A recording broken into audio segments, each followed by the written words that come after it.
योगो योगविदां नेता प्रधानपुरुषेश्वरः नारसिंहवपुः श्रीमान् केशवः पुरुषोत्तमः सर्वशिवस्थाणुर्भूतादिर्निधिरव्ययः सम्भवो भावनो भर्ता प्रभवः प्रभुरीश्वरः स्वयंभूः शम्भुरादित्यः पुष्कराक्षो महास्वनः अनादिनिधनो धाता विधाता धातुरुत्तमः अप्रमेयो ऋषिकेशः पद्मनाभोऽमरप्रभुः विश्वकर्मा मनुस्त्वष्टा स्थविष्ठस्थविरो ध्रुवः अग्राह्यः शाश्वतः कृष्णो लोहिताक्षप्रदर्दनः प्रभूतस्त्रिककुब्धाम पवित्रम् मङ्गलम् परम् ईशानप्राणदप्राणो ज्येष्ठः श्रेष्ठः प्रजापतिः हिरण्यगर्भो भूगर्भो माधवो मधुसूदनः ईश्वरो विक्रमी धन्वी मेधावी विक्रमक्रमः अनुत्तमो दुराधर्ष्य कृतज्ञकृतिरात्मवान् सुरेशः शरणं शर्म विश्वरेता प्रजाभवः अधः संवत्सरो व्यालप्रत्ययः सर्वदर्शनः अजः सर्वेश्वरः सिद्धः सिद्धिः सर्वादिरच्युतः वृषाकपिरमेयात्मा सर्वयोगविनिसृतः वसुर्वसुमनः सत्यः समात्मा संमितः समः अमोघः पुण्डरीकाक्षो वृषकर्मा वृषाकृतिः रुद्रो बहुशिरा बभ्रुर्विश्वयोनिः शुचिश्रवाः अमृतः शाश्वतस्थाणुर्वरारोहो महातपाः सर्वगः सर्वविद्भानुर्विश्वक्सेनो जनार्दनः वेदो वेदविदव्यङ्गो वेदाङ्गो वेदवित्कविः लोकाध्यक्षः सुराध्यक्षो धर्माध्यक्षकृताकृतः चतुरात्मा चतुर्व्यूहश्चतुर्दंष्टश्चतुर्भुजः भ्राजिष्णुर्भोजनम् भोक्ता सहिष्णुर्जगदादिजः अनघो विजयो जेता विश्वयोनिः पुनर्वसुः उपेन्द्रो वामनः प्रांशुरमोघः शुचिरूर्जितः अतीन्द्रः सङ्ग्रहः सर्गो धृतात्मा नियमो यमः वेद्यो वैद्यः सदा योगी वीरः माधवो मधुः अतीन्द्रियो महा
That's it.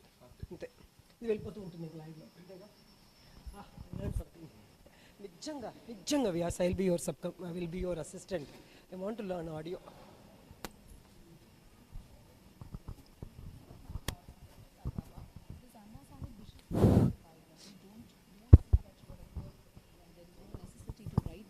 But if you agree and help him, he will write, or rather your grace will accomplish the work without your consent and blessing. request. He was moved and blessed by and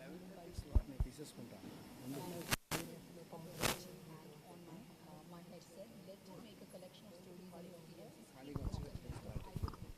He brought me an outboard instrument which should help my migrating mindset and satisfy the wishes of my it at my feet.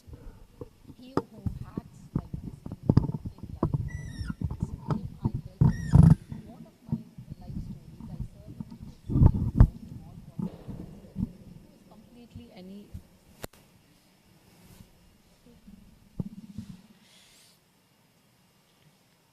When his ego is completely annihilated and there is left no trace of it, I myself shall enter into him and shall myself write my own life. Hearing my stories and teachings will create faith in devotees' hearts and they will easily get self realization and bliss. Let there be no insistence on establishing one's own view, no attempt to refute others' opinions, no discussions of pros and cons on any subject. Of any subject. Significant and prophetic title. The word discussion put me in mind of my promise to explain the story of my getting the title Hemat Pant, and now I began to relate the same. I was on close friendly terms with Kaka Sahib Dikshit and Nana Sahib Chandorkar. They pressed me to go to Shirdi and have Baba's darshan, and I promised them to do so. But something in the meanwhile turned up which prevented me from going to Shirdi. The son of a friend of mine at Lonavala fell ill. My friend tried all possible means, physical and spiritual, but the fever would not abate. At length, he got his guru to sit by his side of by the bedside of his son, but this too was of no avail. Hearing this, thought what was the utility of the guru if he could not save my friend's son. If the guru can't do anything for us, why should I go to Shirdi at all? Thinking this way, I postponed my Shirdi trip, but the inevitable must happen, and it happened in my case as follows. Mr. Nana Shahi Chandorpa, who was a divisional officer, was going on tour to Bazin. From Thana, he came to Dadar and was waiting for a train bound to Bazin. Meanwhile, a Bandra local turned up. He sat in it and came to Bandra and sent for me and took me to task of putting off my Shirdi trip. Nana's argument for my Shirdi trip was convincing and delightful, so I decided to start for Shirdi the same night. I packed up my luggage and started for Shirdi. I planned to go to Dadar and from there to catch up the train to Manmad, and so I booked myself for Dadar and sat in the train. While the train was to start, a Mohammedan came hastily to my compartment and seeing all my paraphernalia asked me where I was bound to. I told him about my plan. Then he suggested that I should go straight to Boribundar and not wait for Dadar, as the Manmad mail did not stop at Dadar.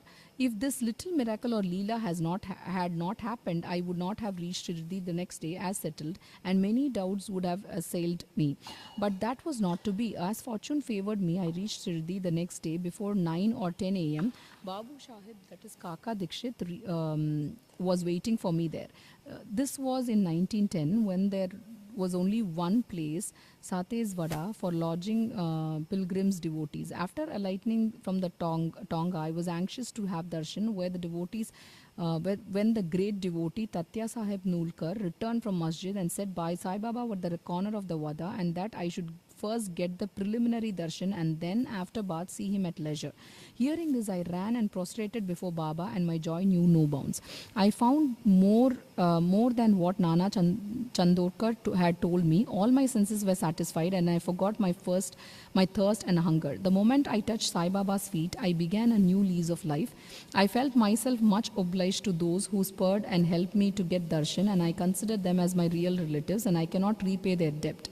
I only remember them and prostrate before them.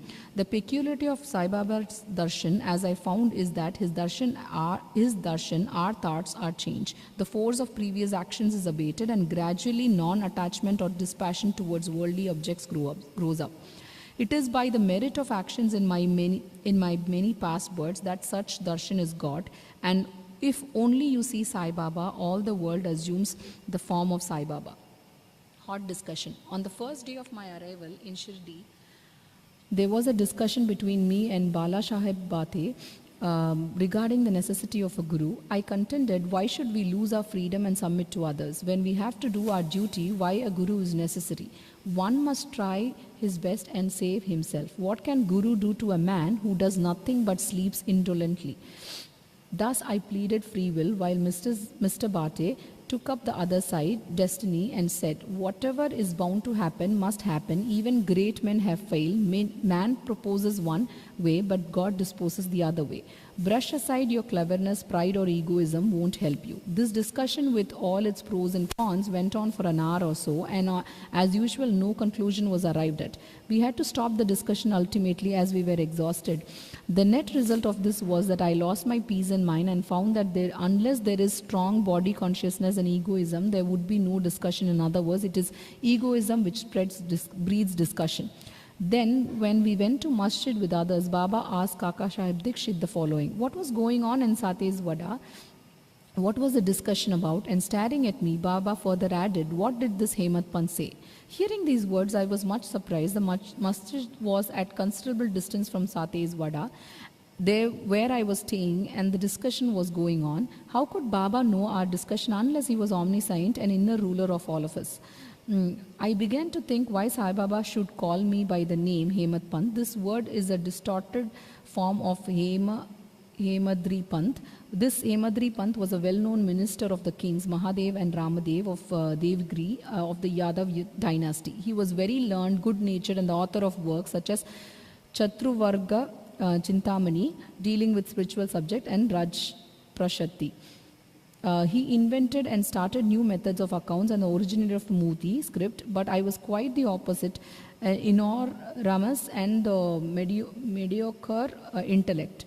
So I could not understand why the name or the title was conferred upon me, but I'm thinking seriously upon it. I thought that the title was a dart to destroy my ego so that I should always remain meek and humble. It was also a compliment paid to me for the cleverness in the discussion. Looking into the history, we think that Baba's word calling Mr.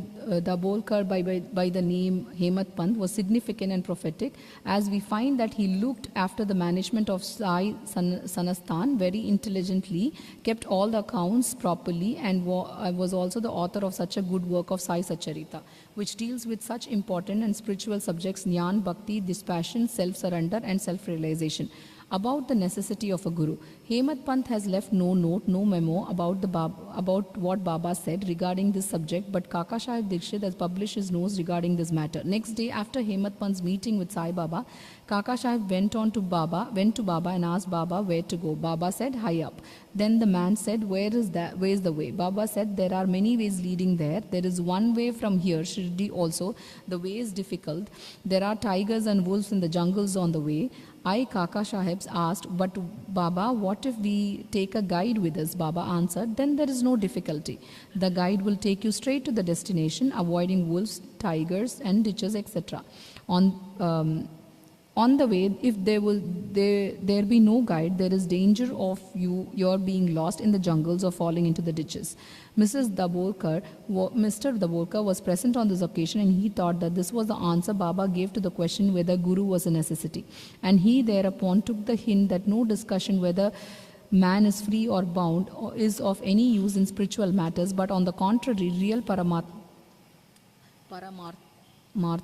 is possible only as a result of teachings of the Guru, as illustrated in the chapter of the original work in the instances of great avatars like Ram and Krishna, who had to submit themselves to their Gurus, Vashishta and Sandipani, respectively, for getting self-realization, and that only virtues necessary for such progress are faith and patience. Bow to Sri Sai, peace be to all.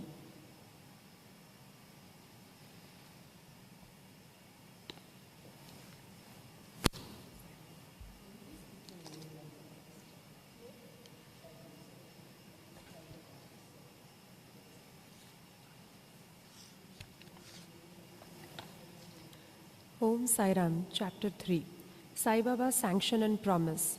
As described in the previous chapter, Sai Baba gave his complete assent to the writing of the Satcharita and said, I fully agree with you regarding the writing of Satcharita. You do your duty, don't be afraid in the list, study your mind and have faith in my words. If my leelas are written, the avidya will vanish, and if they are attentively and devoutly listened to, The consciousness of the worldly existence will abate and strong waves of devotion and love will rise up, and if one dives deep into my Leelas, he would get precious jewels of knowledge. Hearing this, the author was much pleased, and he at once became fearless and confident and thought that the work was bound to be a success. Then turning to Shama, Sai Baba said, "If a man utters my name with love, I shall fulfill all his wishes, increase his devotion. And if he sings earnestly my life and my deeds, him I shall beset in front and back on all sides. Those devotees who are attached to me, heart and soul, will naturally feel happiness when they hear these stories. Believe me that if anybody sings my Leelas, I will give him infinite joy and everlasting contentment. It is my special characteristic to free any person who surrenders completely to me and who worships me faithfully and who remembers me and meditates on me constantly. How can they be conscious of worldly objects and sensations who utter my name, who worship me, who think of my stories and my life, and who thus always remember me? I shall draw out my devotees from the jaws of death. If my stories are listened to, all the diseases will be got rid of. So hear my stories with respect and think and meditate on them, assimilate them. This is the way of happiness and contentment. The pride and egoism of my devotees will vanish, the mind of the hearers will be set at rest, and if he has wholehearted and complete faith, he will be one with supreme consciousness. The simple remembrance of my name as Sai Sai will do away with sins of speech and hearing. The Lord entrusts different works to different devotees. Some are given the work of building temples and mudds or ghats on rivers. Some are made to sing the glories of God. Some are sent on pilgrimages, but to me was allotted the work of writing the Sai Satcharita. Being a jack of all trades but master of none, I was quite unqualified for this job. Then why should I undertake such a difficult task? Who can describe the true life of Sai Baba? Sai Baba's grace alone can enable one to accomplish this difficult work.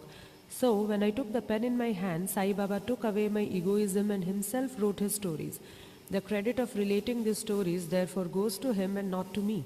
Though Brahmin by birth, I lacked the two eyes, that is the sight or vision of Shruti and Smriti, and therefore was not at all capable of writing the Satcharita.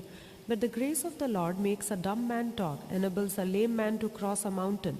He alone knows the ways of getting things done as he likes. Neither the flute nor the harmonium knows how the sounds are produced.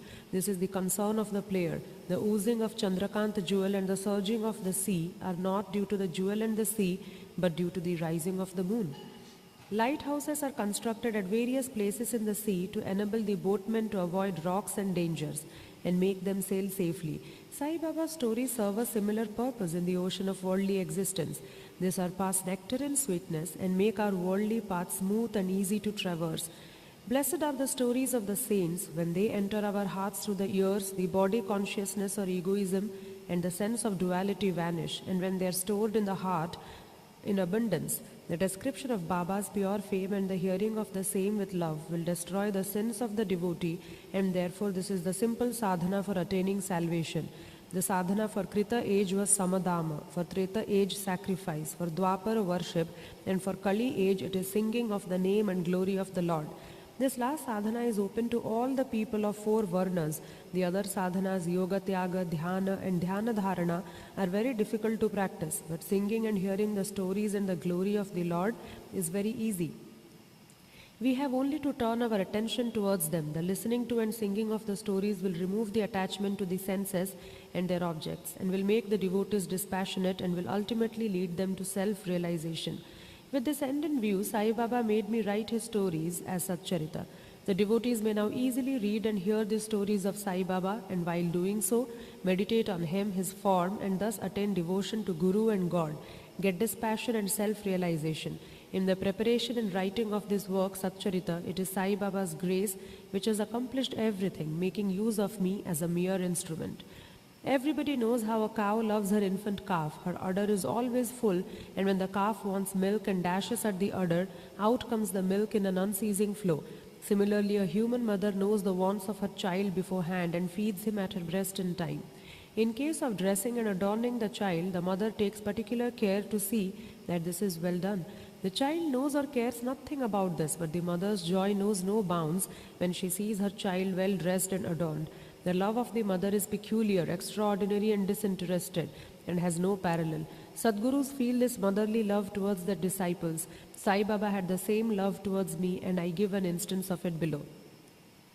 In 1916, I retired from government service. The pension that was settled in my case was not sufficient to maintain my family decently. On Guru Purnima day of that year, I went to Shirdi with other devotees. There, Mr. Anna Chinchanikar, of his own accord, prayed to Baba for me as follows.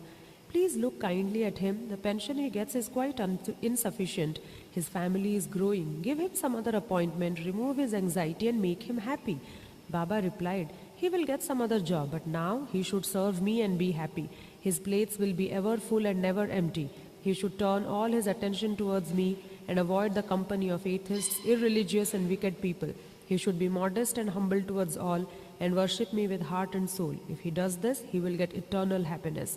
The question, who is this he whose worship is advocated, is already answered in a note on who is Sai Baba in the prologue of the beginning of this work. The story of the Rohila illustrates Sai Baba's all-embracing love. One Rohila, tall and well-built, strong as a bull, came to Shirdi wearing a long kafni and was enamored of the Sai who stayed there. Day from Holy Quran and shout Allahu Akbar. Most people of Shirdi were working in their fields during the day, and when they returned to their homes at night, they were welcomed with Rohila's harsh cries and shouts. They could get no sleep and felt much trouble and inconvenience. They suffered this nuisance for some days in silence, and when they could stand it no longer, they approached Baba and requested him to check the Rohila and stop the nuisance. Baba did not attend to their complaint. On the contrary, Baba took the villagers to task and asked them to mind their own business. He said to them that the Rohila had got a very bad wife who tried to trouble the Rohila and himself. But hearing the Rohila's prayers, she dare not enter, and they were at peace. In fact, the Rohila had no wife, and by his wife, Baba meant Durbuddhi, that is, evil thoughts. As Baba liked prayers and cries to God better than anything else, he took the side of the Rohila and asked the villagers to wait and bear with the nuisance, which would abate in due course. One day at noon after Arati, devotees were returning to their lodgings when Baba gave the following beautiful advice. Be wherever you like, do whatever you choose. Remember this well, that all that you do is known to me. I am the inner ruler of all and seated in your hearts. I envelop all the creatures, the movable and immovable world. I am the controller, the wire puller of the show of this universe. I am the mother, origin of all beings, the harmony of three gunas, the propeller of all senses, the creator, preserver and destroyer. Nothing will harm him who turns his attention towards me, but Maya will lash or whip him who forgets me.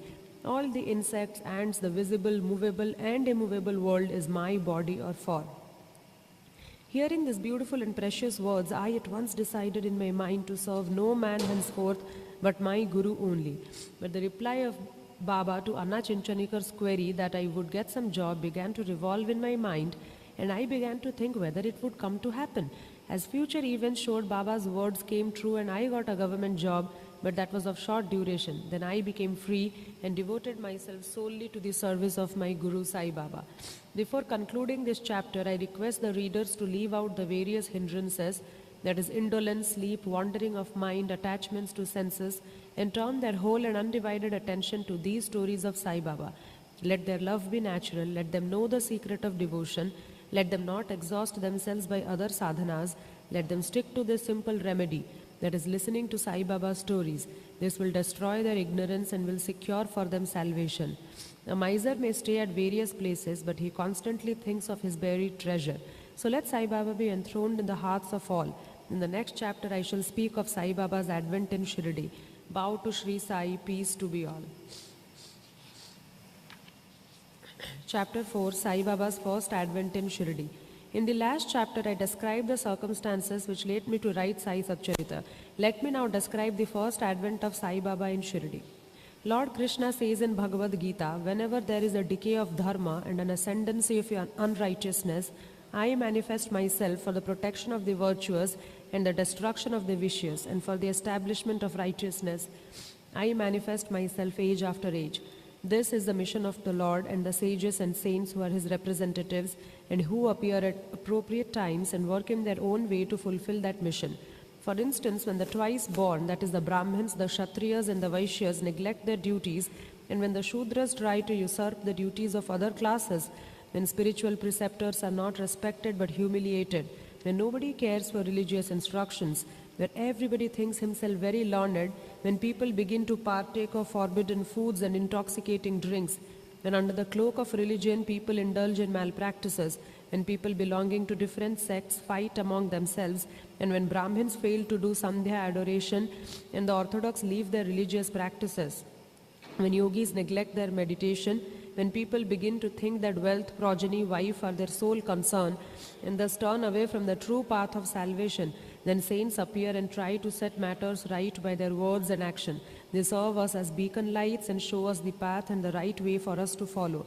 In this way, many saints, Nivritti, Gyanadev, Muktabai, Namadev, Gora, Gonai, Eknath, Tukaram, Narahari, Narsi Bhai, Sajan Kasai, Savata Ramadas and various others did appear at various times to show the right path to the people, and so the present advent came as Sri Sai Baba of Shirdi. The banks of the Godavari river in the Ahmednagar district are very fortunate, for they gave birth and refuge to many a saint, prominent amongst them being Gyaneshwar.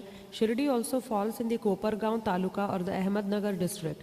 After crossing the Godavari river at Kopargaon, one gets on way to Shirdi. When you go there 3 course, you come to Nimgaon, from where Shirdi is visible. Shirdi is as famous and well known as other holy places like Gangapur, Narsingwadi, Odumbar on the banks of Krishna river. As the devotee Damuji flourished and blessed Mangal Veda, as Samarth Ramadas at Sajjangad, as Sri Narsimha Swami at Saraswati Wadi, so Sainath flourished at Shirdi and blessed it. It is on account of Sri Sai Baba that Shirdi grew into importance. Let us see what sort of personage Sai Baba was. He conquered this sansar, which is very difficult and hard to cross. Peace or mental calm was his ornament, and he was the repository of wisdom. He was the home of Vaishnav devotees, most generous amongst all, the quintessence of all essences. He had no love for perishable things and was always engrossed in self-realization, which was his sole concern. He felt no pleasure in the things of this world or of the world beyond. His antarang was as clear as a mirror, and his speech always rained nectar. The rich or poor people were the same to him. He neither knew nor cared for honor or dishonor. He was the Lord of all beings. He spoke freely and mixed with all people, watched the actings and dances of Nach girls and heard ghazal songs. Still he swerved not an inch from Samadhi. The name of Allah was always on his lips. While the world awoke, he slept, and while the world slept, he was vigilant. His inner self was as calm as the deep sea. His ashram could not be determined, nor his actions could be definitely determined. And though he sat in one place, he knew all the transactions of the world. His darbar was imposing. He told hundreds of stories daily. Still he swerved not an inch from his vow of silence. He always leaned against the wall in the masjid or walked morning, noon and evening towards Lendi and Chavadi. Still he at all times abided in the self. Though a siddha, he acted like a sadhaka. He was meek, humble and egoless and pleased all. Such was Sai Baba, and as the soil of Shirdi was trodden by Sai Baba's feet, it attained extraordinary importance. As Gyaneshwar elevated Alandi, Eknath did to Paitan, so Sai Baba raised Shirdi. Blessed are the grass, leaves and stones of Shirdi, for they could kiss the holy feet of Sai Baba and take his dust on their head. Shirdi became to us devotees another Pandharpur, Jagannath, Dwarka, Banaras and Rameshwar, Badri Kedar, Nasik, Trambakeshwar, Ujjain and Mahakaleshwar or Mahabaleshwar of Gokarn. Contact of Sai Baba in Shirdi was like a study of Veda and Tantra. It quietened our sansar and rendered self-realization. The darshan of Sri Sai was our yoga sadhana, and talk with him removed our sins. Shampooing his legs was our bath in Triveni Prayag, and drinking the holy water of his feet destroyed our sins. To us his commands were Vedas, and accepting his Udi and Prasad was all purifying. He was our Sri Krishna and Sri Rama, who gave us solace, and he was our Parabrahma. He was himself beyond the pair of dvandvas, never dejected nor elated. He was always engrossed in his self as existence, knowledge and bliss. Shirdi was his center, but his field of action extended far beyond to Punjab, Calcutta, North India, Gujarat, Dhaka and Konkan. Thus the fame of Sai Baba spread far and wide, and people from all paths came to take his darshan and be blessed. By mere darshan, minds of people, whether pure or impure, would become quiet at once. They got here the same and unparalleled joy that devotees get at Pandharpur by seeing Vitthal Raghumai. This is not exaggeration. Consider what a devotee says in this respect. An old devotee by name Goli Bua, aged about 95 years, was a Varkari of Pandhari. He stayed for 8 months at Pandharpur and for 4 months Ashadha to Kartik on the banks of the Ganges. He had a donkey with him for carrying his luggage and a disciple as his companion. Every year he made his vari or trip to Pandharpur and came to Shirdi to see Sai Baba, whom he loved most. He used to gaze at Baba saying, "This is Pandharinath Vittal incarnate, the merciful Lord of the poor and helpless." This Golibua was an old devotee of Vithoba and had made many a trip to Pandhari, and he testified that Sai Baba was real Pandharinath. Sai Baba was very fond of remembering and singing God's name. He always uttered Allah Malik and in his presence made others sing God's name continuously, day and night for all 7 days of the week. This is called Nam Saptaha. Once he asked Dasganu Maharaj to do the Nam Saptaha. He replied that he would do it provided he was assured that Vitthal would appear at the end of the 7th day. Then Baba, placing his hand on his chest, assured him that certainly Vitthal would appear, but for that the devotee must be honest and devout. The Dangapuri of Dakurnath, the Pandhari of Vitthal, the Dwarka of Ranchod is here. One need not go far out to see Dwarka. Will Vitthal come here from some outside place? He is here. Only when the devotee is bursting with love and devotion, Vitthal will manifest himself here. After the Saptaha was over, Vitthal did manifest himself in the following manner. Kakasaheb Dikshit was as usual sitting in meditation after his bath. He saw Vitthal in a vision. When he went at noon for Baba's darshan, Baba asked him point blank, "Did Vitthal Patil come? Did you see him? He is a very truant fellow. Catch him firmly, otherwise he will escape if you are even a little unattentive." This happened in the morning, and at noon there was another Vitthal darshan. A hawker came there for selling 25 or 30 pictures of Vithoba. This picture exactly tallied with the figure that had appeared in Kaka Sahib's vision. On seeing this and remembering Baba's words, Kaka Sahib Dikshit was much surprised and delighted. He bought one picture of Vithoba and placed it in his shrine for worship. How fond was Baba for Vitthal worship was illustrated in Bhagwant Rao Kshirsagar's story. The father of Bhagwant Rao was a devotee of Vithoba and used to make varis to Pandharpur. He also had an image of Vithoba at home which he worshipped. After his death, the son stopped everything, the vari, the worship, the Shraddha ceremony. When Bhagwant Rao came to Shirdi Baba and remembering his father, at once said, "His father was my friend, so I dragged him here. He never offered Naivedya and so he starved Vitthal and me. So I brought him here. I shall remonstrate him and now set him to worship." The Hindus think that a bath in the holy Tirth of Prayag, where the Ganga and Yamuna meet, is very meritorious and thousands of pilgrims go there periodically to have the sacred bath. Once Dasganu thought that he should go to Prayag for a bath and came to Baba to get his permission for doing so. Baba replied to him, "It is not necessary to go so far. Our Prayag is here, believe me." Then wonder of wonders, when Dasganu placed his head on Baba's feet, out flowed streams of Ganga Yamuna water from both the toes of Baba. Seeing this miracle, Dasganu was overwhelmed with feelings of love and adoration, and tears filled my eyes. Inwardly he felt inspired, and his speech burst forth into a song in praise of Baba and his Leelas. Nobody knew the parents' birth or birthplace of Sai Baba. Many inquiries were made, many questions were put to Baba and others regarding these, but no satisfactory answer or information has yet been obtained. Practically, we know nothing about these matters. Namdev and Kabir were not born like ordinary mortals. They were found as infants in mother of pearls.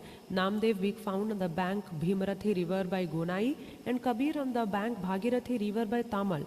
Similar was the case with Sai Baba. He first manifested himself as a young lad of 16 years under a neem tree in Shirdi for the sake of bhaktas. Even then he seemed to be full of the knowledge of Brahma. He had no desire for worldly objects even in dreams. He kicked out Maya and Mukti were serving at his feet. One old woman of Shirdi, the mother of Nana Chopdar, described him thus: "This young lad, fair, smart and very handsome, was first seen under the neem tree seated in an asan. The people of the village were wonderstruck to see such a young lad practicing hard penance, not minding heat and cold.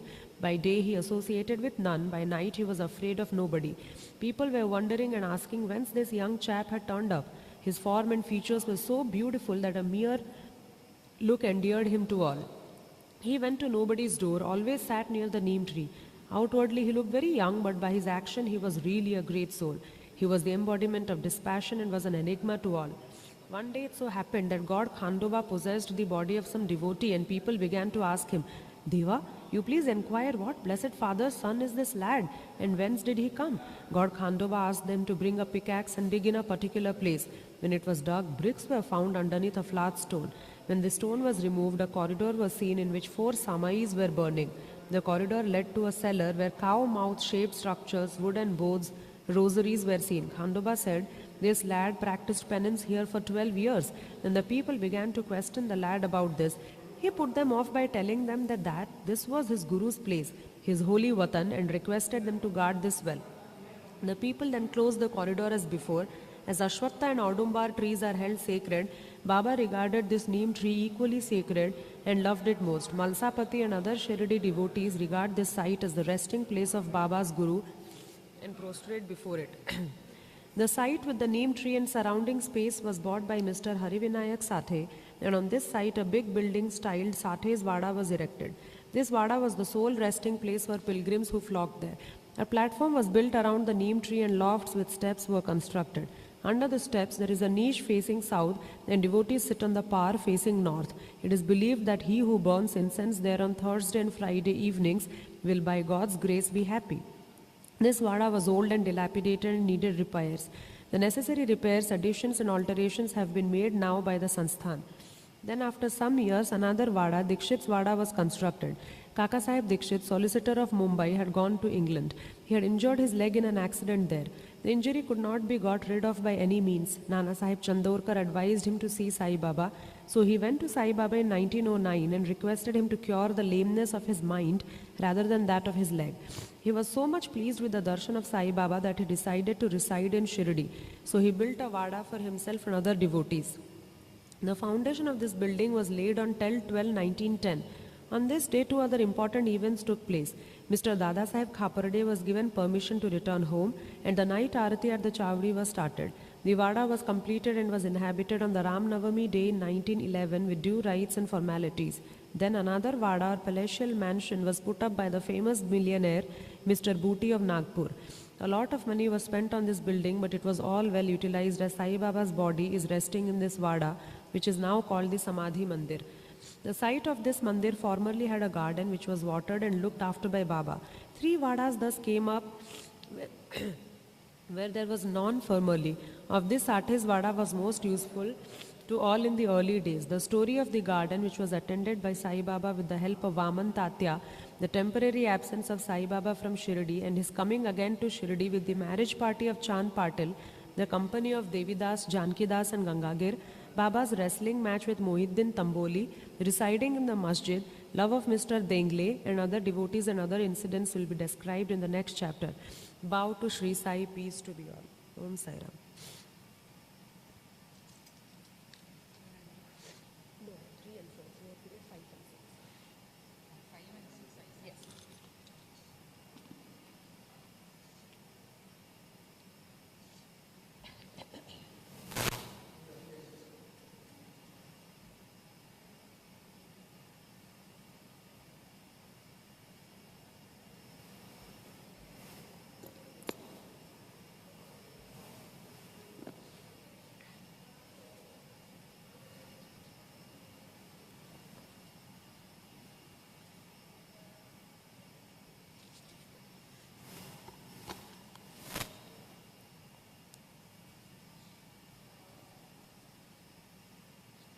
ஓம் சாய். அத்தியாயம் 5. சாந்த் பட்டிலின் கல்யாண கோஷ்டியுடன் பாபாவின் வருகை வரவேற்கப்பட்டு சாய் என அழைக்கப்படுதல், மற்ற ஞானிகளுடன் தொடர்பு, அவருடைய உடையும் அன்றாட நியதிகளும் பாதுகைகளின் கதை, முஹிதீனுடன் மல்யுத்த பயிற்சியும் வாழ்க்கையில் மாற்றம் தண்ணீரால் விளக்கரித்தல், போலி குரு ஜவஹர் அலி. சாந்த் பாட்டிலின் கல்யாண கோஷ்டியுடன் பாபா திரும்புதல். சென்ற அத்தியாயத்தில் குறிப்பிட்டபடி இப்போது முதலில் சாய்பாபா காணாமல் போன ஷிரடிக்கு எங்கனம் திரும்பி வந்தார் என்பதை விவரிக்கிறேன். நைஜாம் சமதானத்தை சேர்ந்த அவுரங்காபாத் ஜில்லா உள்ள துர்காபவன் என்ற கிராமத்தில் சாந்தப்பட்டில் என்ற வசதியுள்ள முகமதிய பெருந்தகை ஒருவர் இருந்தார். அவர் அவுரங்காபாத்திரத்துக்கு போய்க் கொண்டிருக்கையில் ஒரு பெண் குதிரையை தொலைத்து விட்டார். 2 மாதங்கள் பிரயாசையுடன் தேடினார். ஆனாலும் காணாமற் போன அக்குதிரையை பற்றி கொஞ்சமும் தகவல் பெற இயலவில்லை. ஏமாற்றத்துடன் குதிரையை சேனத்தை தன் தோளில் போட்டுக்கொண்டு அவுரங்காபாத்திலிருந்து திரும்பிக் கொண்டிருந்தார். 4.5 காத தூரம் பிரயாணம் செய்த பின்னர் ஒரு மாமரத்தினரகில் வந்தார். அதனடியில் ஒரு பக்கிரி விசித்திர மனிதர் உட்கார்ந்து இருந்தார். அவரது தலையில் ஒரு குள்ளாய் இருந்தது. காப்பினி என்னும் நீண்ட ஆடை தரித்திருந்தார். காமக்கட்டில் சட்கா என்னும் குட்டையான பருமனான ஒரு தடி வைத்திருந்தார். ஹுக்கா குடிப்பதற்கு தயார் செய்து கொண்டிருந்தார். சாந்தப்பட்டில் அவ்வழியே போவதைக் கண்டு அவரை தன் இடத்திற்கு கூப்பிட்டு புகைப்பிடிக்கவும் கொஞ்சம் ஓய்வெடுத்துக் கொள்ளவும் சொன்னார். விசித்திர மனிதர் அல்லது பக்கிரி குதிரை சேனத்தை பற்றி வினவினார். சாந்த பட்டேல் தனது தொலைந்து போன குதிரையின் மீது இருந்த சேனம் அது என்று கூறினார். அதற்கு அவரிடம் அருகாமையுள்ள சோலை ஒன்றில் தேடும்படி கேட்டுக்கொண்டார். அவர் அங்கே சென்றார். ஆச்சரியத்திலும் ஆச்சரியமாக அவர் தன்னுடைய குதிரையை கண்டு கொண்டு விட்டார். அந்த பக்கிரி ஒரு சாதாரண மனிதர் அல்ல, அவர் ஒரு அவலியா, பெரும் ஞானி என எண்ணினார். குதிரையுடன் பக்கிரியிடம் திரும்பி வந்தார். ஹுக்கா குடிப்பதற்கு தயாராகியது. ஆனால் 2 பொருட்கள் தேவைப்பட்டன. குழாயை பற்ற வைப்பதற்கு நெருப்பு, சாவி, புகை இழுக்க பயன்படும் ஒரு துண்டு துணியை நனைப்பதற்கு தண்ணீர். பக்கிரி தனது கத்தியை எடுத்து அதை வலிய நிலத்தில் நுழைத்தார். அதிலிருந்து எரியும் ஒரு நிலக்கரி நெருப்பு துண்டம் வந்தது. அதை அவர் குழாய் வழி இட்டார். பிறகு தமது சட்காவை தரையில் அடித்தார். இவ்விடத்திலிருந்து நீர் கசிய தொடங்கியது. சாவி நனைக்கப்பட்டது. பிறகு பிழியப்பட்டு குழாயில் சுற்றப்பட்டது. இங்ஙனம் எல்லாம் முடிந்த பின்னர் பக்கிரி ஹுக்கா குடித்துவிட்டு சாந்த பட்டேலுக்கு புகைக்க கொடுத்தார். இவற்றையெல்லாம் காணுற்ற சாந்த பட்டேல் வியப்புற்றார். பின்பு அவரை தனது வீட்டிற்கு அழைத்து தனது விருந்தோம்பலை ஏற்றுக்கொள்ளும்படி சொன்னார்.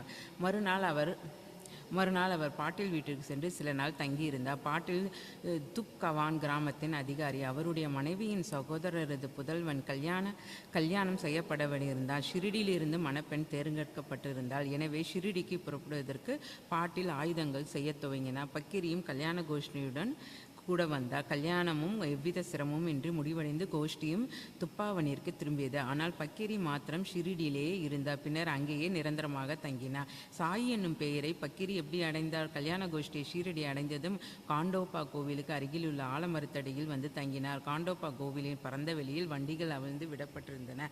கோஷ்டிகளில் உள்ளவர்கள் எல்லாம் ஒவ்வொருவராக இறங்கினர். பக்கிரியும் கீழே இறங்கினார். இளம் பக்கிரி இறங்கி கொண்டிருப்பதை பகத் மகசாபதி காணுற்ற உடனே சாயி வரவேண்டும் என்று கூவினார். அதிலிருந்து மற்றவர்களும் அவரை சாயி என்று அழைத்தார்கள். அதிலிருந்து அவர் சாய்பாபா என்னும் பெயரால் அறியப்பட்டார். மற்ற ஞானிகளுடன் தொடர்பு. சாய்பாபா மசூதியில் தங்கத் துவங்கினார். தேவிதாஸ் என்னும் ஞானி பாபா வருவதற்கு பல ஆண்டுகளுக்கு முன்பே ஷிரடியில் தங்கியிருந்தார். பாபா அவர் தம் நட்பை விரும்பினார். அவருடைய மாருதி கோவிலிலும் சாவடியிலும் தங்கியிருந்தார். சில சமயங்களில் தனியாகவும் இருந்தார். பிறகு ஜானகிதாஸ் என்று மற்றொரு ஞானியும் வந்தார். பாபா அவருடன் பேசிக்கொண்டிருப்பதிலேயே பெரும்பாலான நேரத்தை கழித்தார்.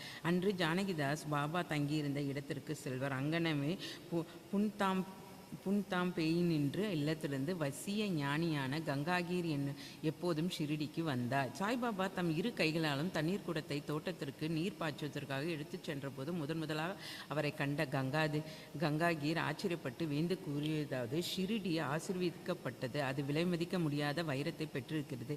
இம்மனிதர் இன்று தண்ணீர் சுமந்து கொண்டிருக்கிறார். ஆனாலும் அவர் சாதாரண மனிதர் அல்ல. இந்நிலம் ஷிரடி அதிர்ஷ்டமும் புண்ணியமும் உடையதாதலில் அக்கது ஒரு வைரத்தை பெற்றது. அங்கனமே யோவாலா மடத்தை சேர்ந்த ஆனந்தாத் என்பவர் புகழ்பெற்ற ஞானியும் அக்கல்கோட் மகாராஜின் ஷீடரும் ஆவார். அவர் ஷீரடி மக்கள் சிலருடன் ஷீரடிக்கு வந்திருந்தார். அவர் சாய்பாபாவை தம் முன் கண்டபோது வெளிப்படையாக பின்வருமாறு கூறினார்: இது உண்மையில் விலை மதிக்க முடியாத ரத்தனமாகும். அவர் ஒரு சாதாரண மனிதர் போன்று தோன்றினாலும் அவர் ஒரு சாதாரண கல் அல்ல, ஒரு வைரக்கல். கூடிய விரைவில் நீங்கள் இதை உணர்வீர்கள். இதை கூறிய பின்னர் அவர் யோவாலாக்கு திரும்பிவிட்டார். இது சாய்பாபா இளைஞனாய் இருக்கும்போது சொல்லப்பட்டது. பாபாவின் உடையும் அன்றாட நிகழ்ச்சி நியதியும். சாய்பாபா இளம் பருவத்தில் தமது தலையில் முடி வளர்த்தார். தலைமுடியை ஒழுங்குபடுத்துவதே இல்லை. விளையாட்டு வீரனை போன்று அவர் உடை அறிந்தார். அவர் ராகாதாவிற்கு சென்றிருந்த போது ஜெந்து, சமாந்தி, ஜாய், மல்லிகை, ஜூ, முல்லை ஆகியவற்றின் சிறிய புஷ்பங்களை கொணர்ந்து தரையை சுத்தப்படுத்தி காய்ந்த நிலத்தை கொத்தி அவற்றை நட்டு தண்ணீர் விட்டார். வாமன் தாத்தாயா என்னும் ஒரு அடியவர் அவருக்கு தினந்தோறும் 2 பானைகள் கொடுத்தார். இவற்றை கொண்டு பாபா தமது செடிகளுக்கு தண்ணீர் விடுவது வழக்கம்.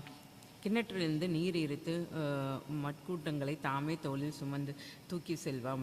மாலை நேரங்களில் மண்பானைகள் வேப்ப மரத்தடியில் வைக்கப்பட்டிருக்கும். அவை வெறும் பச்சை மண்ணால் செய்யப்பட்டு சுடப்படாத காரணத்தால் அங்கனம் வைக்கப்பட்ட உடனே உடைந்துவிடும். அடுத்த நாள் தாத்தாயா வேறு 2 புதுப்பானைகள் கொடுப்பார். இந்நிகழ்ச்சி 3 ஆண்டுகள் நடந்தன.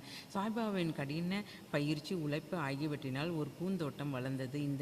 இந்த நிலத்தில் தற்போது பாபாவின் சமாதி மந்திர் என்னும் ஒரு பெரிய மாளிகை இருக்கிறது. இது தற்போது பல பக்தர்களால் அடிக்கடி விஜயம் செய்யப்பட்டு வணங்கப்பட்டு வருகிறது. வேப்ப மரத்தடியில் உள்ள பாதுகைகளின் கதை. பாயி கிருஷ்ணஜி அலிபாகர் என்பவர் அக்கல்கோட் மகாராஜின் அடியவர். அக்கல்கோட் மகாராஜின் உருவப்படத்தை வழிபட்டார். அவர் ஒரு முறை அக்கல்கோட்டிற்கு லோலாப்பூர் ஜில்லா சென்று மகாராஜின் பாதுகைகளை தரிசனம் செய்து கொண்டு தன்னுடைய நேர்மையான வழிபாட்டை செலுத்தி வர நினைத்தார். அவர் அங்கு செல்வதற்கு முன் கனவில் ஒரு காட்சி கண்டார். அக்காட்சியில் அக்கல்கோட் மகாராஜா தோன்றி அவரிடம்: இப்போது ஷிரடியே எனது இருப்பிடம். இங்கு சென்று உனது வழிபாட்டை செலுத்து என்றார். எனவே பாயி தனது திட்டத்தை மாற்றிக்கொண்டு கொண்டு ஷிரடிக்கு வந்து பாபாவை வழிபட்டு 6 மாதங்கள் அங்கு தங்கி மகிழ்ச்சி அடைந்தார். அவருடைய காட்சி முதலியவற்றின் ஞாபகார்த்தமாக அவர் பாதுகைகளை தயாரித்து அதை சக வருடம் 1834 1912 ஆவணி மாதத்தில் பௌர்ணமி தினத்தன்று தாதா கோல்கர் உபாசானி முதலியோர் நடத்திய உரிய சடங்கு சம்பிரதாயங்களுடன் வேப்ப மரத்தடியில் பிரதிஷ்டை செய்தார். அதன் வழிபாட்டிற்கு ஒரு அந்தணன் இயக்கப்பட்டார். அதனுடைய நிர்வாகம் சகுன் மேரு நாயக் என்ற அடியவரிடம் ஒப்புவிக்கப்பட்டது. இக்கதையின் முழு விவரம் தானேவை சேர்ந்த திரு பி.வி. தேவ் என்னும் ஓய்வு பெற்ற மல்மதா சாய்பாபாவின் ஒரு பெரிய பக்தர். இவர் இந்த விஷயத்தை பற்றி சகுன் மேரி நாயக், கோவிந்த் கமலாக்கர் தீக்ஷித் இவர்களிடமிருந்து விசாரித்து பாதுகைகளை கொண்ட ஒரு கட்டுரையை சாய்லீலா சஞ்சயில் தொகுப்பு 2 எண் 1 பக்கம் 22 பதிப்பித்துள்ளார். இது கீழ்கண்டவாறு: சக வருடம் 1834 1912 பம்பாயை சேர்ந்த டாக்டர் ராமராவ் கோத்தாரி ஒரு முறை ஷிரடிக்கு பாபாவின் தரிசனத்துக்கு வந்தார். அவர் கம்பவுண்டரும் அவரது நண்பர் பாயி கிருஷ்ணஜாயி அலிபாகரும் அவருடன் வந்தார்கள். காம்பவுண்டரும் பாயும் சகுன் மேரு நாயக் உடனும் கோவிந்த் கமலாக்கர் தீக்ஷித்துடனும் நெருங்கிய நண்பர்களானார். சில விஷயங்களை பற்றி இவர்கள் பேசிக் கொண்டிருக்கையில் ஷிரடிக்கு சாய்பாபா முதல் விஜயம் செய்தது புனித வேப்ப மரத்தடியில் அமர்ந்திருந்தது. இவ்வுண்மைகளின் ஞாபகார்த்தம் ஒன்று இருக்க வேண்டும் என்று நினைத்தார்கள். பாபாவின் பாதுகைகளை பிரதிஷ்டை செய்வதற்கென்னே அவற்றை சாதாரண கல்லில் செய்வதற்கு இருந்தன. அப்போது பாயின் நண்பரான காம்பவுண்டர் தனது எஜமானர் டாக்டர் ராமராவ் கோத்தாரிடம் இதை தெரிவித்தார். அருமையான பாதுகைகளை அவர் வடிவமைப்பார் என்று யோசனை கூறினார். அனைவரும் இவ்யோசனையை விரும்பினர். டாக்டர் கோத்தாரியிடம் இதை பற்றி தெரிவித்தனர். அவரும் ஷிரடிக்கு வந்து பாதுகைகளின் திட்டத்தை வரைந்தார். காண்டோபா கோவிலில் உள்ள உபாசானி மகாராஜிடம் அவர் சென்று தனது திட்டத்தை காண்பித்தார். உபாசானி அதில் பல முன்னேற்ற திருத்தங்கள் செய்து தாமரை புஷ்பங்கள், சங்கு, சக்கரம், மனிதன் முதலியவற்றை வரைந்து வேப்ப மரத்தின் உயர்வை பற்றியும் பாபாவின் யோக சக்தியை பற்றியும் உள்ள பின்வருமாறு ஸ்லோகத்தை அதை பொறிக்கலாம் என்று யோசனை கூறினார். அந்த ஸ்லோகம் பின்வருமாறு: சத்தா நிபவர் ஸ்ருஷ்ய மூலாதிஸ்வத சித்தம்பரியம் தம் கல்பவிருஷகிருதம் ஸ்தாத்தியம் நமாமிஷ்வர சத்குரு சாய்நாதம். உபாசானியின் யோசனைகள் ஏற்றுக்கொள்ளப்பட்டு நிறைவேற்றப்பட்டன. பாதுகைகள் பம்பாயில் செய்யப்பட்டு ஷிரடிக்கு கம்பவுண்டர் மூலம் அனுப்பப்பட்டன. பாபா அவற்றை ஆவணி மாத பௌர்ணமி தினத்தன்று பிரதிஷ்டை செய்ய வேண்டும் என்று சொன்னார். அத்தினத்தன்று காலை 11 மணிக்கு பாதுகைகளை கண்டோபர் கோவிலிருந்து துவாரகா மாய்க்கு மசூதி தீக்கி திஷி ஊர்வலமாக தனது தலையில் எடுத்து வந்தார். பாபா பாதுகளை தொட்டு இவைகளை பிரபுவின் பாதங்கள் என்றும் அவற்றை வேப்ப மரத்தடி பிரதிஷ்டை செய்யும்படியும் கூறினார். அதற்கு முதல் நாள் பாஸ்தேவ் சோட் எனும் பம்பாயை சேர்ந்த பார்சி பக்தர் ரூபாய் 22 மணி ஆர்டர் செய்திருந்தார். பாபா இத்தொகையை பிரதிஷ்டை செய்ய கொடுத்து விட்டார். பிரதிஷ்டையின் மொத்த செலவு ரூபாய் 100 ஆகியது. அதில் 75 நன்கொடைகளினால் சேர்க்கப்பட்டது. முதல் 5 ஆண்டுகள் தீக்கி தீக்ஷித் அவர்களால் பாதுகைகள் வழிபாடு செய்யப்பட்டது. பின்னர் இவ்வழிபாடு ஐக்கடியை சேர்ந்த லக்ஷ்மண் கஷோவரால் செய்யப்பட்டது. முதல் 5 ஆண்டுகளில் டாக்டர் கோத்தகிரி விளக்கேற்றுவதற்காக மாதம் 2 அனுப்பி வைத்தார். பாதுகைகளை சுற்றி போட வேலியும் அனுப்பினார். ஸ்டேஷன்லேருந்து அவ்வேலியை ஷிரடிக்கு கொண்டு வரும் செலவும் ரூபாய் 780 கூரையும் சகுன் நேரி நாயக்கனால் கொடுக்கப்பட்டது. தற்போது ஜகடி நானா பூஜாரி வழிபாட்டை செய்கிறார். சகுன் மேரி நாயக் நைவேத்தியம், மாலை விளக்கேற்றுதல் முதலியவைகளை செய்கிறார். வாயி கிருஷ்ணாஜி என்பவர் முதலில் கக்கல் கோட் மகாராஜன் அடியவர் ஆவார். சக வருடம் 1834 பாதுகைகள் பிரதிஷ்டை செய்யப்படும் சமயத்தில் அக்கல்கோட் போகும் வகையில் ஷிரடிக்கு வந்தார். பாபாவின் தரிசனம் ஆன பிறகு அக்கல்கோட்டுக்கு போக வேண்டிய விரும்பி பாபாவின் அனுமதியை இதற்காக வேண்டினார். பாபா அவரிடம், அக்கல்கோட்டில் என்ன இருக்கிறது, நீ ஏன் அங்கு போக வேண்டும்? அக்கல்கோட் மகாராஜா இங்கேயே என்னுடன் ஒன்று இருக்கிறார் என்றார். இதை கேட்டு பாயி அக்கல்கோட் செல்லவில்லை. பாதுகைகள் பிரதிஷ்டைக்கு பின் ஷிரடிக்கு அடிக்கடி வந்தார். ஹேமத் பந்தருக்கு இவ்விவரங்கள் தெரியாதென்று பி.வி. தேவ் முடிக்கிறார். அவர் அங்கனம் அறிந்திருப்பராயின் அதை தன்னுடைய சத் சரித்திரத்தில் சேர்க்க தவறியிருக்க மாட்டார். மொஹித்தின் தமோலியின் மல்யுத்த பயிற்சியும் வாழ்க்கையின் மாற்றம். பாபாவின் மற்ற கதைகளுக்கு திரும்புவோம். ஷிரடியில் மொஹிதீன் கம்போலி என்னும் பெயருடைய ஒரு மல்யுத்த சண்டைக்காரன் இருந்தான். பாபாவுக்கும் அவனுடைய சில விஷயங்கள் உடன்பாடு ஏற்படவில்லை. இருவரும் மல்யுத்தம் செய்ய தொடங்கின. இதில் பாபா தோற்கக்கூடியப்பட்டார். அதிலிருந்து பாபா தம்முடைய உடையையும் வாழ்க்கை முறையும் மாற்றி அமைத்து கொண்டார். மேலாடையாக கஃபினி அணிந்தார். லங்கோடு இடுப்பு பட்டை அணிந்து அதன் தலையை ஒரு துண்டு துணியால் மூடினார். தம்முடைய ஆசனத்திற்கு ஒரு சாக்கு துணியையும் படுக்கைக்கு ஒரு சாக்கு துணியையுமே உபயோகித்தார். கிழிந்த கசங்கிய கந்தல் உடைகளை அணிவதிலேயே திருப்தி அடைந்தார். அவர் எப்போதும் அரசுரிமையை விட நன்று, இறையாமையை விட மிக மிக நன்று. கடவுள் ஏழைகளின் நிரந்தர நண்பர் நண்பர் ஆவார் என்று கூறிக்கொண்டிருந்தார். கங்கா கீரும் மல்யுத்தம் செய்வதில் மிக்க விருப்பமுள்ளவர். அவர் ஒரு முறை மல்யுத்தம் செய்யும்போது ஒரு ஆசையற்ற உணர்ச்சி அவருக்கு ஏற்பட்டது. அப்போது ஒரு குரல் அவரிடம் அவரது உடம்பை துறந்து கடவுளை நிரந்தரமாக ஈடுபடும்படி கூறுவது கேட்டது. எனவே அவரும் சம்சாரத்தை துறந்து கடவுளை நோக்கி திரும்பினார். புந்தம்பேக்கு அருகில் உள்ள ஒரு ஆற்றின் கரையில் ஒரு மடத்தை ஸ்தாபித்தார். சாய்பாபா மக்களுடன் கலந்து பேசுவதில்லை. அவரை யாராவது கேள்வி கேட்டபோது மட்டுமே அவர் அதற்கு பதில் கூறினார். பகற்பொழுதில் எப்போதும் வெப்ப மரத்தடியிலே உட்கார்ந்திருந்தார். சில சமயங்களில் கிராம எல்லையில் வாய்க்காலுக்கு அருகில் உள்ள ஒரு ஆலமரத்தின் நிலையில் அமர்ந்திருந்தார். மாலை நேரங்களில் அவர் குறிக்கோள் இன்றி நடப்பது வழக்கம். சில நேரங்களில் நீம் காவான் போவார். அங்கு திரையம்பத் டேங்கலின் வீட்டிற்கு போவார். பாபா அவரை விரும்பினார். அவரின் பாபா சாஹிப்பின் தம்பியான நானா சாஹிப்புக்கு இரண்டாவது திருமணம் செய்தும் குழந்தைகள் ஏதும் இல்லை. பாபா சாஹிப் நானா சாஹிப்பை பாபாவின் தரிசனத்திற்காக அனுப்பினார். சில காலத்திற்கு பிறகு பாபாவின் அருளால் நானா சாஹிப் ஒரு புதல்வனை பெற்றார். அதிலிருந்து சாய்பாபாவை பார்க்க மக்கள் கூட்டமாக திரண்டு வந்தனர். அவருடைய புகழ் பரவி அகமத் நகரை எட்டியது. அதிலிருந்து நானா சாஹிப் சாந்தோருக்கு, கேசவ் சிதம்பரம் மற்றும் பலரும் ஷிரடிக்கு வரத் தொடங்கினர். பாபா பகற்பொழுதில் தமது அடியவர்களால் சூழப்பட்டிருந்தார். இரவில் உதிர் கொட்டும் ஒரு பழைய மசூதியில் படுத்தார். பாபாவிடம் நேரத்தில் ஹூக்கா, புகையிலை, ஒரு டம்ளர், தகர டப்பா, நீண்ட கஃபினி, தலையை சுற்றி ஒரு துண்டு துணி, ஒரு சட்கா குச்சி முதலிய சிறு சிறு உடைமைகள் இருந்தன. இவைகளை எல்லாம் பாபா எப்போதும் வைத்து இருந்தார். தலையில் உள்ள ஒரு அச்சிறு துணி நன்கு முறிக்கப்பட்ட முடியை போல் இடது காதிலிருந்து முதுகில் தொங்கியது. இது பல வாரங்களாக துவைக்கப்படாதது. அவர் எவ்வித பூட்ஸோ காலனியோ அணியவில்லை. நாட்களின் பெரும் பகுதிக்கு ஒரு சாக்கு துணியே அவரின் ஆசனமாகும். ஒரு கௌபீனத்தை அவர் அணிந்திருந்தார். குளிர விரட்ட எப்போதும் துணியின் புனித நெருப்பின் முன்னால் இடது கையை மரக்கட்டை பிடியின் மீது வைத்தவாறு தெற்கு நோக்கி அமர்ந்திருந்தார். அந்த துணியில் அகங்காரம், ஆசைகள், எல்லாவித எண்ணங்கள் ஆகியவற்றை காணிக்கையாக போற்றார். எப்போதும் அல்லா மாலிக், கடவுளே ஒரே உரிமையாளர் என்று கூறினார். எல்லா பக்தர்களும் வந்து அவரை தரிசித்தும் அவர் அமர்ந்துமான மசூதியானது 2 அறைகளின் அளவே இருக்கும். 1912க்கு பிறகு ஒரு மாற்றம் நிகழ்ந்தது. பழைய மசூதி பழுது பார்க்கப்பட்டு ஒரு தாழ்வாரம் எழுப்பப்பட்டது. இம்மசூதிக்கு பாபா தங்க வருவதற்கு முன் தகியா என்ற இடத்தில் முஸ்லிம் ஞானியரின் இருப்பிடம் வசித்து வந்தார். அங்கேதான் பாபா கால்களின் சலங்கை கட்டி அழகாக நடனம் செய்து கொண்டு அன்புடன் பாடினார். தண்ணீரால் விளக்கெரித்தல். சாய்பாபாவுக்கு விளக்குகள் என்றால் அதிக விருப்பம். அவர் கடைக்காரர்களிடமிருந்து எண்ணெய் வாங்கி மசூதியும் கோவிலும் இரவு முழுதும் விளக்குகளை எரிய விடுவது வழக்கம். இது நாட்கள் நடந்து வந்தது. பின்பு எண்ணெய் இலவசமாக அளித்து வந்த வண்ணர்கள் எல்லாம் ஒன்றுக்கடி இனிமேல் எல்லாரும் எண்ணெய் கொடுப்பதில்லை என முடிவு செய்தனர். வழக்கம் போல் பாபா அவர்களிடம் எண்ணெய் கேட்க போன போது அவர்கள் எல்லாரும் தீர்மானமாக எண்ணெய் இல்லை என்று சொல்லிவிட்டார்கள். இதை கேட்டு குழப்பமடையாத பாபா மசூதிக்கு திரும்பி வந்து காய்ந்த திரிகளை விளக்குகளில் இட்டார். வணிகர்கள் மசூதிக்கு வந்து அங்கே என்ன நடக்கிறது என்பதை ஆர்வத்துடன் கவனித்துக் கொண்டிருந்த பாபா கொஞ்சம் சில துளிகள் மட்டுமே எண்ணெய் இருந்த தகர கோலையை எடுத்தார். தண்ணீரை அதில் ஊற்றி குடித்தார். இவ்விதமாக அவை நிவேதனம் செய்த பிறகு தகர டப்பாவில் தண்ணீரை மறுபடியும் எடுத்து எல்லா விளக்குகளும் அதனையே நிரப்பி கொளுத்தினார். வணிகர்களும் ஆச்சரியத்தையும் பயத்தையும் விளக்கும் முடியுமா விளக்குகள் எரிய தொடங்கின. இரவு முழுவதும் எரிந்து கொண்டிருந்தன. வணிகர்கள் தங்கள் செய்கைக்கு மனம் வருந்தி பாபாவிடம் மன்னிப்பு கேட்டுக்கொண்டனர். பாபா அவர்களை மன்னித்து எதிர்காலத்தில் அதிக உண்மை உள்ளவர்களாக இருக்கும்படி கேட்டுக்கொண்டார். போலி குரு ஜவஹர் அலி. மேலே குறிப்பிட்ட மல்யுத்தம் நடந்த 5 ஆண்டுகளுக்கு பின்னர் ஜவஹர் அலி என்னும் பெயருடைய பக்கிரி தனது சீடர்களுடன் அகமத் நகரிலிருந்து ரஹாத்தாவுக்கு வந்து வீரபத்ர சுவாமி கோவிலுக்கு அருகில் உள்ள பக்கலில் விசாலமான அறையில் தங்கினார்.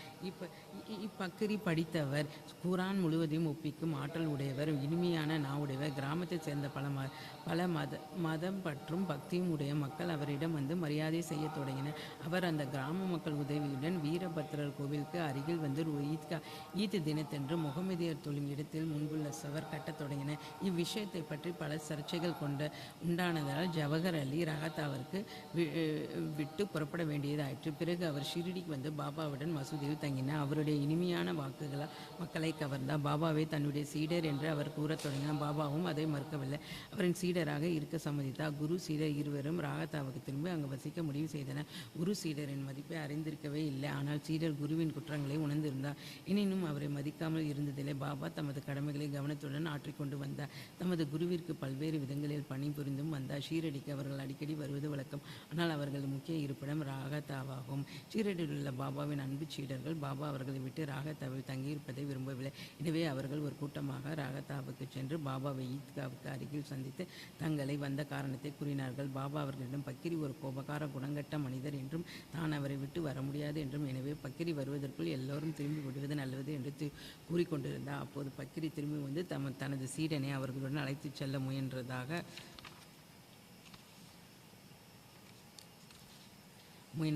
அவர்களை கோபித்தார். சில விவாதங்களும் தகராறுகளும் நிகழ்ந்தன. முடிவில் குரு சீடர் இருவரும் ஷீரடிக்கு திரும்பும்படி தீர்மானிக்கப்பட்டது. எனவே அவர்கள் ஷீரடிக்கு திரும்பி வந்து வசிக்க தொடங்கினார்கள். சில நாட்களுக்கு பிறகு குரு தேவிதாசாரால் சோதிக்கப்பட்டு முழுமைக்கும் தேவையுள்ளவர் என கண்டுபிடிக்கப்பட்டார். பாபா ஷீரடிக்கு கல்யாண கோஷத்துடன் வருவதற்கு 12 ஆண்டுகளுக்கு முன்பு இந்த தேவிதாசர் 10 அல்லது 11 வகை பாலகனாக மாருதி கோவிலில் வசித்து வந்தார். தேவிதாசருக்கு பல சிறப்பான அம்சங்களும் சிறப்பான கண்களும் அமைந்திருந்தன. அவர் அவாவின்மையின் அவதாரமும் ஞானியும் ஆவார். தாத்தாய சோதித்தை, காஷிநாத் போன்ற பலர் அவரை தமது குருவாக நினைத்திருந்தனர். அவர்கள் ஜவஹர் அலியை தேவிதாஸ் முன்னிலையில் கொண்டு வந்தார். அவர்கள் தொடர்ந்த விவாதத்தில் ஜவஹர் அலி தோற்கடிக்கப்பட்டார். பின்பு ஷீரடியை விட்டு ஓடி பீஜப்பூர் சென்று தனினார். பல ஆண்டுகளுக்கு பின்னர் ஷீரடிக்கு திரும்பி வந்து சாய்பாபாவின் முன்னர் விழுந்து வணங்கினார். அவர் குரு என்றும் சாய்பாபாவின் சீடர் என்றும் காணப்பட்ட தோற்றம் தெளிவாக்கப்பட்டது. அவர் தன் குற்றத்திற்காக வருத்தப்பட்டு இருக்கையில் சாய்பாபா அவரை மரியாதையுடன் நடத்தினார். இவ்விஷயத்தில் உண்மையான ஒழுக்கத்தால் சாய்பாபா எவ்வாறு அகங்காரத்தை கலைந்து சீடனது கடமைகளை ஒழுங்காக செய்து உயர்ந்த பதவியை தன்னை உணர்தல் அடைவது என்பதை காட்டியுள்ளார். இக்கதை மகளாபதி சாய்பாபாவின் ஒரு பெருந்தகை அடிவர் எனும் சீடரால் கூறப்பட்டவர்களில் கொடுக்கப்பட்டுள்ள அடுத்த அத்தியாயத்தில் ராமநவமி திருவிழா, மசூதியின் முந்தைய நிலை, அதன் பலவற்றை ஆகியவற்றை காண்போம்.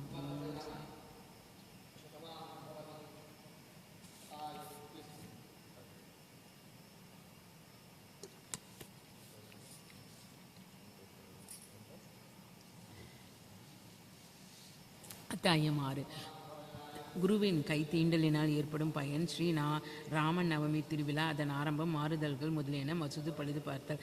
ராம நவமி திருவிழாவையும் மசூதி பழுது பார்த்தலையும் பற்றி விவரிப்பதற்கு முன்னால் சத்குருவை பற்றி முன்னோடி குறிப்புகள் சிலவற்றை ஆசிரியர் கீழ்கள் கண்டவாறு கூறுகிறார். குருவின் கை தீண்டலினால் ஏற்படும் விளைவு பயன்.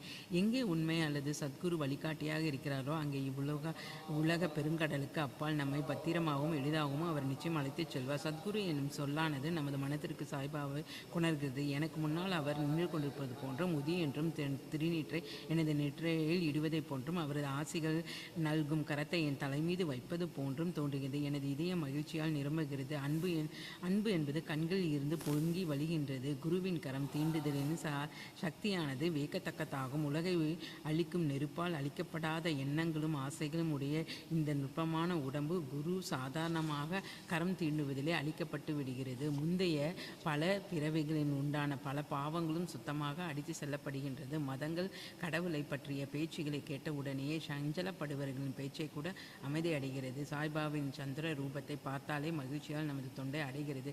கண்ணீர் வெள்ளம் பெருக்கெடுக்கின்றது. உணர்ச்சிகள் உள்ளத்தை வெளிகின்றன. நானே பிரம்மம் எனும் உணர்வு அதை எழுப்பி விடுகிறது. தன்னை அறிதலின் ஆனந்தத்தை ஸ்தாபிக்கிறது. நான் நீ என்று வேறுபாட்டை கரைந்து அவ்வப்போது நம்மை உச்சத்துடன் ஒரே உண்மையுடன் ஒன்றானாக்கிறது. புனித நூல்கள் யான் பயில தொடங்குந்தோறும் ஒவ்வொரு அடியிலும் எனது சத்குருவால் ஞாபகமூட்டப்படுகின்றன. சாய்பாபாவின் ராமனும் கிருஷ்ணம் ஆகிய என்னை அவரின் கதைகள் கேட்க செய்கின்றன. உதாரணமாக, நான் பகவதம் கேட்க தொடங்கும் முன்பாக தலையிலிருந்து கால் வரை சாய்பாபா கிருஷ்ணாகி விடுவார். அவரே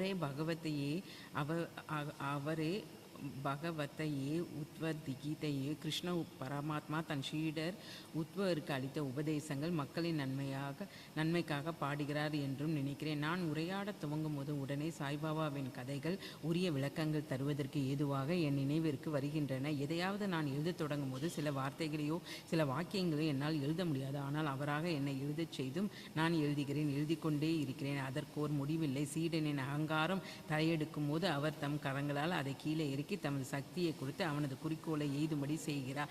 இவ்வாறாக திருப்திப்படுத்தி ஆசிர்வதிக்கிறார். சாயின் முன்னால் எவன் சாஷ்டாங்க சரணம் செய்து தனது இதயத்தை உயிரையும் அவரிடம் சமர்ப்பிக்கிறானோ அவன் வாழ்க்கையின் 4 முக்கிய குறிக்கோள் ஆகிறது. அறம், தர்மம், பொருள், செல்வம், இன்பம், ஆசை, வீடு, முக்தி இவைகளை எளிதில் அடைகின்றான். கர்மம், ஞானம், யோகம், பக்தி எனும் 4 வழிகள் நம்மை தனித்தனியே கடவுளிடம் இட்டு செல்கின்றன. இவைகளில் பக்தி வழி முட்கள் பள்ளங்கை படிக்குழிகள் நிறைந்ததாயும் எனவே கடப்பதற்கு மிகவும் கடினமாயும் இருக்கின்றன. ஆனால் நீங்களே சாயியை சார்ந்து குழிகளையும் முட்களையும் விலக்கி நேராக நடப்பீர்களானால் அது உங்களை குறிக்கோள் இடத்தில் கடவுள் இடத்தில் அழைத்து செல்கிறது. இவ்வாறாக சாய்பாபா நிச்சயம் கூறுகிறார்.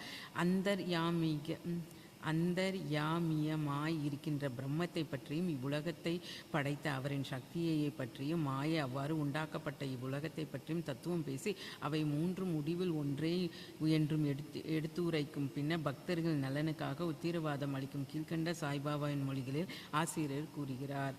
உணவு, உடை இவற்றை பொறுத்த மட்டில் வறுமையே இல்லாமையோ எனது அடியவர்கள் வீட்டில் இருக்காது. தங்கள் மனதை எப்போதும் என் மீது ஸ்திரப்படுத்தியவர்களாய் என்னையே முழு இதயத்துடன் வழிபாடு செய்யும் அடியவர்களால் நலன்கள் எப்போதும் கவனிப்பதே எனது சிறப்பாய்வு. கீதையில் உள்ள கிருஷ்ண பரமாத்மா இதையேதான் கூறியிருக்கிறார். எனவே உணவுக்காகவும் உடைக்காகவும் கடின முயற்சி எடுக்காதீர்கள். உங்களுக்கு ஏதாவது வேண்டுமானால் கடவுளிடம் இறந்து கேளுங்கள். இவ்வுலக கௌரவத்தை விட்டு விடுங்கள். கடவுளின் அருளையும் ஆசையும் பெற முடியுங்கள். அவரின் சன்னிதானத்தில் கௌரவம் அடைங்கள். உலக கௌரவங்களால் வழி தவறி விடாதீர்கள். இறைவனிடம் ரூபம் மனதில் ஸ்திரமாக பதிக்கப்பட வேண்டும். புலன் அனைத்தும் மனமும் எப்போதும் இறைவனது வழிபாட்டிற்கே உரித்தாக்கப்படட்டும். வேறு எவ்வித பொருட்களிலும் எவ்வித கவர்ச்சியும் வேண்டாம். உடல், செல்வம், வீடு முதலிய வேறு எதை பற்றியும் மனது அலைந்து தெரியாமல் எப்போதும் என்னை நினைத்து கொண்டிருப்பதிலேயே மனதை ஸ்திரப்படுத்துங்கள்.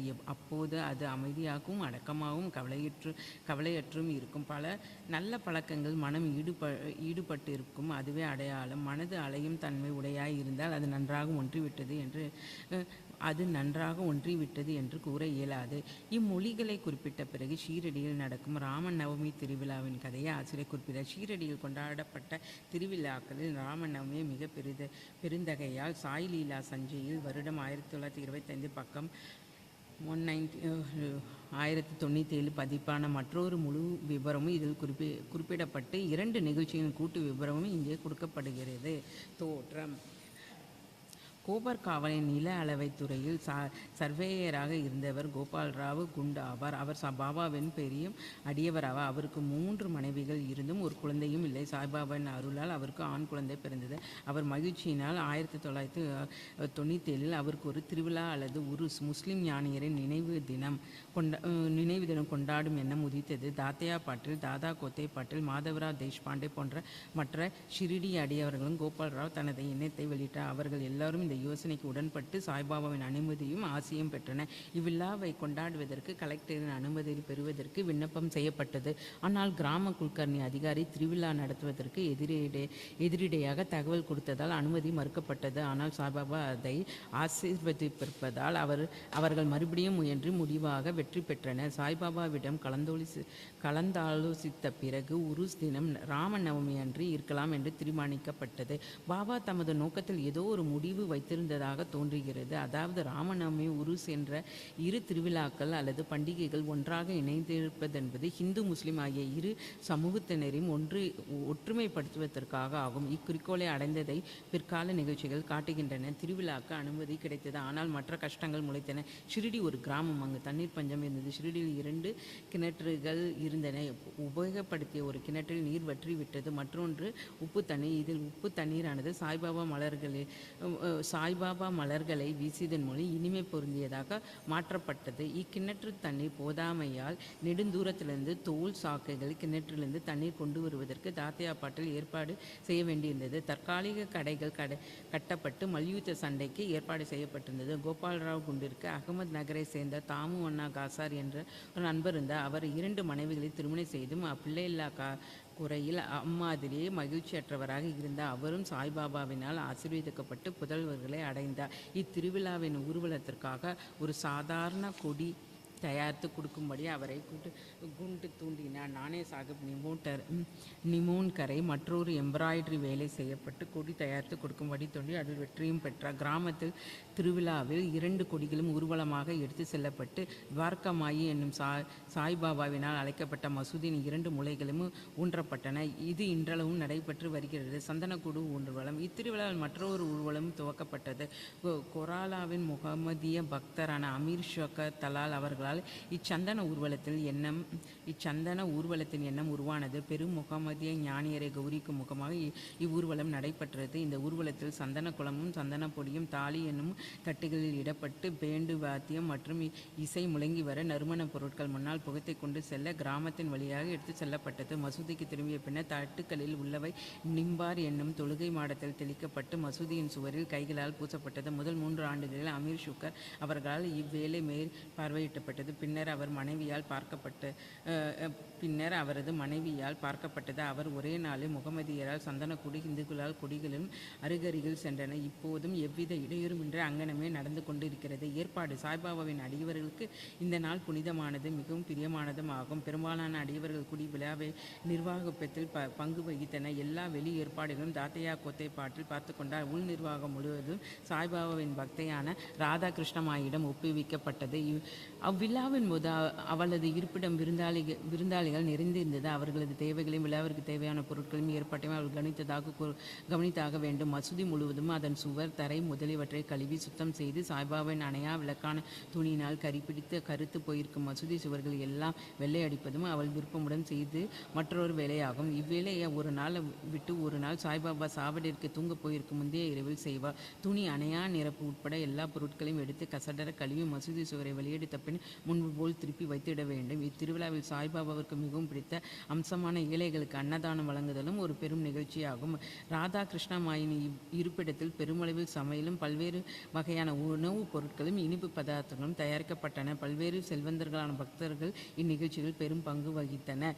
உருசை ராமநவமி திருவிழாவாக மாற்றுதல். இவ்வாறாக இவ்விஷயங்கள் எல்லாம் நடந்து கொண்டு இருந்தன. 1912ஆம் ஆண்டு வரை இவ்விழா படிப்படியாக முக்கியத்துவம் அடைந்து வந்து பிறகு ஒரு மாறுதல் நிகழ்ந்தது. அந்த ஆண்டு கிருஷ்ணராவ் ஜாகேத்வரி பீஷ்மா சாயி சகோனா பாசனா எனும் சிறு புத்தகத்தின் ஆசிரியர் அமராவதியை சேர்ந்த தாதா சாஹிப் சபர்ஸ்டேனின் திருவிழாவுக்கு வந்து முந்தைய தினம் தீக்ஷித் வாத்தாவில் தங்கியிருந்தார். அவர் தாழ்வாரத்தில் படுத்து கொண்டிருக்கும் போது லக்ஷ்மணராவ் இருந்த காகா மகாஜி மசூதிக்கு பூஜை சாமான்களுடன் போய்கொண்டிருந்தார். அப்போது பீஷ்மாவுக்கு ஒரு புது எண்ணம் இருந்தது. அவர் காக்காவை நோக்கி பின்வருமாறு கூறினார். ஷீரடியின் உருஸ் அல்லது சந்தன திருவிழா ராமநவமி என்று கொண்டாடப்படுகிறது. உண்மைக்கு ஏதோ ஒரு தெய்வ ஏற்பாடு இருக்கிறது. இந்துக்களுக்கு ராமநவமி தினம் மிகவும் பிரியமானது. பின்னர் ஏன் இந்த நாள் ராமநவமி கொண்டாட்டத்தை ஆரம்பிக்கக்கூடாது? காகா மகாஜனி இக்கருத்தை விரும்பினார். பாபாவின் அனுமதியை இவ்விஷயத்தில் பெறுவது என முடிவு செய்யப்பட்டது. அத்திருவிழாவில் கீர்த்தனை செய்யும் கடவுளின் புகழை பாடும் ஹரிதாஸ் பாடகர் எங்கனம் அடைவது என்பது முக்கியமான விஷயமாக ராம பிறந்ததை பற்றி தன்னுடைய பாடகளான ராம ஐக்கியான் தயாராக இருப்பதாக தானே இக்கீர்த்தனைகளை பாடுவதாகவும் கூறி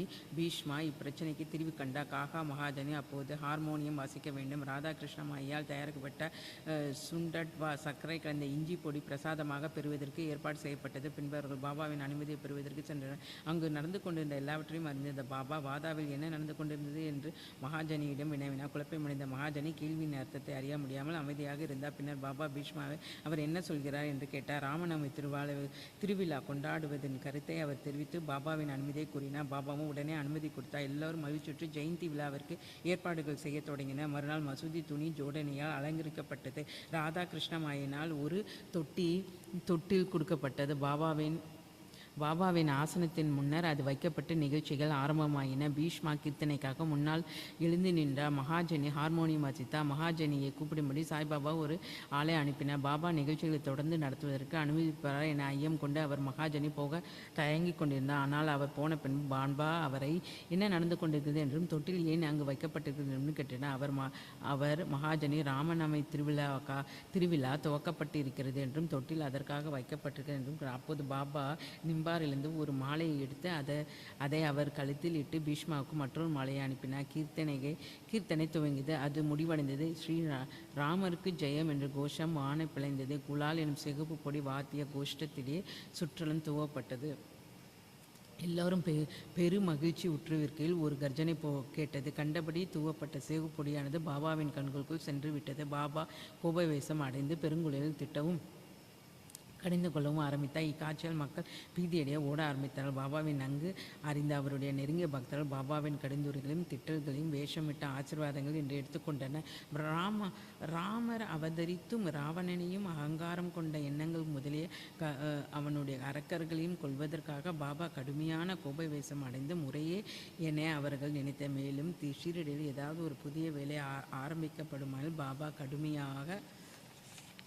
கடுமையாக கோபம் கொள்வது வழக்கம். எனவே அவர்கள் அமைதியாக இருந்தார்கள். பாபா தனது தொட்டிலை உடைத்து விடுவார் என்று ராதாகிருஷ்ணமாய் பயந்து போய் மகாஜனிடம் தொட்டிலை எடுத்து வந்து விடும்படியும் கூறினார். அவர் சென்று தொட்டிலை தளர்த்தி கலற்று போன செய்யும். பாபா அவரிடம் சென்று தொட்டிலை அகற்ற வேண்டாம் என்றும் கூறிவிட்டார். பின்னர் சற்று நேரத்தில் பாபா சாந்தமடைந்தார். பின்னர் மகா பூஜை ஆரத்தி உள்ளிட்ட அந்நாளை நிகழ்ச்சி எல்லாம் நிறைவேற்றின பிறகு மகாஜனி பாபாவிடம் தொட்டிலை அப்புறப்படுத்த அனுமதி கேட்டார். இன்னும் விழா முடியவில்லை என கூறி பாபா மறுத்துவிட்டார். அடுத்த நாள் கீர்த்தனையும் கோபால் காலா விழாவும் நடைபெற்றன. கீர்த்தனைக்கு பிறகு தயிரும் பூரி அரிசி கலந்த ஒரு மண்பானை உடைப்பதற்காக தொங்கவிட்டுப்பட்டிருக்கும் கிருஷ்ண பரமாத்மா தன் நண்பர்களான கோபாலர்களுக்கு செய்ததையப்ப அதனுள் இருப்பவை எல்லாருக்கும் பகிர்ந்து அளிக்கப்படும். அதன் பின்னரே பாபா தொட்டிலே அப்புறப்படுத்த அனுமதித்தார். இவ்வாறாக ராமநவமி திருவிழா நடைபெற்று கொண்டிருக்கிறது. பகல் 2 கொடி ஊர்வலமும் இரவில் சந்தன கொடி ஊர்வலம் வழக்கமான கோலாகலத்துடன் அனைவரும் ஆரவாரத்துடனும் நல்ல முறையில் நடைபெற்றன. இத்தருணத்திலிருந்து பாபாவின் உருஸ் உருவானது ராமநவமி திருவிழாவாக மாற்றப்பட்டது.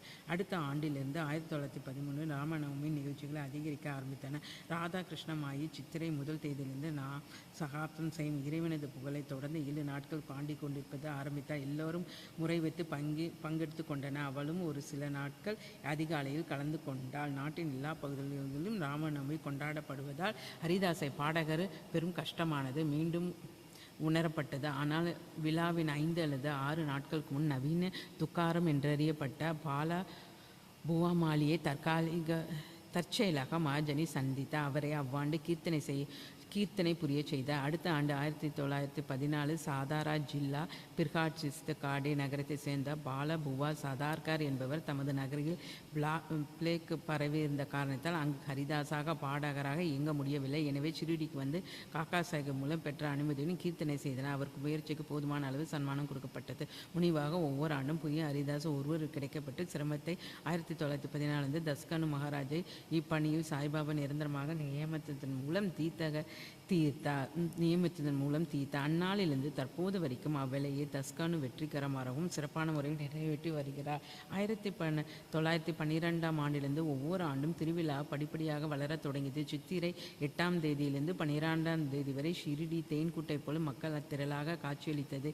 கடைகள் அதிகரிக்க தொடங்கின. மல்யுத்த போட்டிகள் புகழ்பெற்ற மல்யுத்த வீரர்கள் பங்கு கொண்டனர். முன்னைவிட பெரிய அளவில் ஏழைகளுக்கு உணவு அளிக்கப்பட்டது. ராதாகிருஷ்ணமாயின் பேரிழைப்பு ஷிரடியை ஒரு சமதானமாக்கியது. அதற்கு தேவையான பொருட்கள் சேர்க்கப்பட்டன. ஒரு அழகான குதிரை, பல்லாக்கு, ரதம், வெள்ளி பொருட்கள், பாத்திரங்கள், பானைகள், வாளிகள், படங்கள், முகம் பார்க்கும் கண்ணாடிகள் முதலியவை அன்பளிப்பாக சமரிக்கப்பட்டன. இங்ஙனம் தமக்காக உள்ள பொருட்கள் எல்லாம் தாராளமாக அதிகரித்த பொழுதும் சாய்பாபா அவைகளை எல்லாம் மதிக்காது தமது எளிமையை முன்பு போலவே பாதுகாத்து வந்தார். 2 ஊர்வலங்களிலும் இந்துக்களும் முகமதர்களும் ஒன்றாக வேலை செய்து வந்தும் அவர்களிடையே இதுவரை எந்தவித சச்சரவோ இடையூறோ இருந்ததே இல்லை.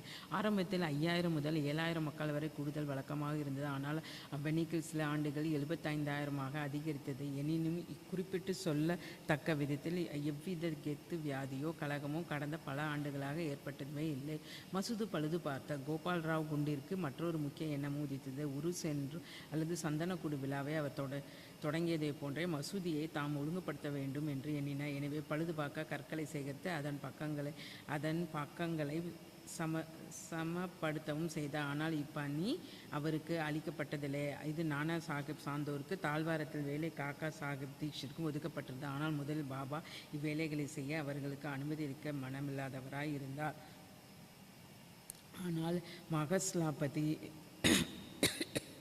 ஆனால் மகசாபதி என்ற உள்ளூர் அடியவரின் குறுக்கீட்டினால் அவர்களுக்கு அனுமதி கிடைத்தது. மசூதியில் ஒரே இரவில் தாழ்வார பணி முடிவடைந்ததும் பாபா தமது வழக்கமான ஆசனமான சாக்கு துணி சாக்கு துண்டை விட்டொழித்து தாம் அமர்வதற்கான ஒரு சிறு ஆசனம் அமைத்து கொண்ட 1911 சபா மண்டபம் பெரும் உழைப்புடனும் கடின முயற்சியுடனும் ஒழுங்குபடுத்தப்பட்டது. மசூதிக்கு முன்னால் இருந்த திறந்த வழியானது சிறியதாகவும் அசௌகரியமுள்ளதாகவும் இருந்தது. காக்கா சாஹிப் தீக்ஷித் அதை விஷாலப்படுத்தி அதற்கு மேற்கூரை போட விரும்பினார். பெருஞ்செலவில் இரும்பு தூண்கள், கம்பங்கள், துணிகள் முதலியவற்றை வரவழைத்து வேலையை ஆரம்பித்தார். இரவில் எல்லா அடிவர்களும் கடினமாக உழைத்து கம்பங்களை ஊற்றினார்கள். ஆனால் மறுநாள் காலை சாய்பாபா சாவடியிலிருந்து திரும்பி வந்து எல்லாவற்றையும் வேறுடன் புடுங்கி வெளியே எறிந்தார். ஒரு முறை இவ்வாறு நிகழ்ந்தது. அவர் மிகவும் உணர்ச்சி வசப்பட்டு ஒரு கம்பத்தை ஒரு கையால் பிடித்து கொண்டு அதை அசைத்து வெளியே எடுக்க ஆரம்பித்து மற்றொரு கையால் தாத்தா பாட்டியின் கழுத்தை பற்றினார். தாத்தாவின் முண்டாசை வலித்து பற்றி இழுத்து ஒரு நெருப்பு குச்சியை குளித்து அதை பற்ற வைக்கும் முயற்சியில் தூக்கி எறிந்தார். அச்சமயத்தில் பாபாவின் கண்கள் எரியும் நெருப்பு துண்டம் போலிருந்தன. ஒருவருக்கும் அவரை பார்க்க தைரியமில்லை. எல்லோரும் பயங்கரமாக அஞ்சினார்கள். பாபா தமது பையில் இருந்த ஒரு ரூபாயை எடுத்து அது புனித நிகழ்ச்சியின் நிவேதனம் போல் அங்கு விட்டெறிந்தார். தாத்தாவும் மிகவும் பயந்து போனார். யாருக்கும் தாத்தாவுக்கு என்ன நிகழப்போகிறது என்பது தெரியவில்லை. ஒருவருக்கும் தலையிட தைரியமில்லை. பாபாவின் குஷ்டரோகி அடிவனான பகோஜி ஷிண்டே என்பவன் கொஞ்சம் முன்னேற துணிந்தான். ஆனால் அவன் பாபாவால் தள்ளப்பட்டான். மாதேராவுக்கும் இது போன்ற மரியாதையே கிடைத்தது. அவர் கற்களால் அடிக்கப்பட்டார். ஆனால் சிறிது நேரத்துக்கு பின் பாபாவின் கோபம் தணிந்து குளிர்ந்தது. கடைக்காரனிடம் ஆள் அனுப்பி பூவேலை செய்த ஒரு முண்டாசை வாங்கி வரச் செய்து தாத்தியாவுக்கு ஒரு சிறப்பான கௌரவம் செய்வதை போல் தாமே அவர் தலையில் காட்டிவிட்டார். பாபாவின் இவ்வினோத குணத்தை கண்டு எல்லாரும் ஆச்சரியத்தில் தாக்கப்பட்டனர். அவ்வளவு வேகமாக பாபாவை கோபமடை செய்தது எது? தாத்தியா பாட்டலுக்கு அதை கொடுக்கும்படி செய்தது எது? அவரது கோபம் அடுத்த வினாடியே தணிந்தது எப்படி என்பதை அவர்கள் எல்லோரும் அறிந்து கொள்ள இயலவில்லை. சில வேளைகளில் பாபா மிகவும் அமைதியாகவும் மௌனமாகவும் இருந்தார். இனிமையான விஷயங்களை அன்புடன் பேசினார். பின்னர் உடனே சின்ன பொய்க்காரணம் இருந்தோ இல்லாமலோ கோபவேசம் அடைந்த அத்தகைய பல சம்பவங்களை இங்கே கூறலாம். ஆனால் எனக்கு எதை சொல்வது எதை விடுவது என்று தெரியவில்லை. எனவே அவைகளை எனக்கு தோன்றிய போது கூறுகிறேன். அடுத்த அத்தியாயத்தில் பாபா ஒரு முகமதியரா ஹிந்துவா என்னும் வினா எடுத்துக்கொள்ளப்படும். அவரின் யோக பயிற்சி, சக்தி மற்றும் பல விஷயங்களுக்கு விவரிக்கப்படும். ஸ்ரீ சாயை பணிக. அனைவருக்கும் சாந்தி நிலவட்டும்.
Waiting for me, I couldn't get up immediately. No, that's fine.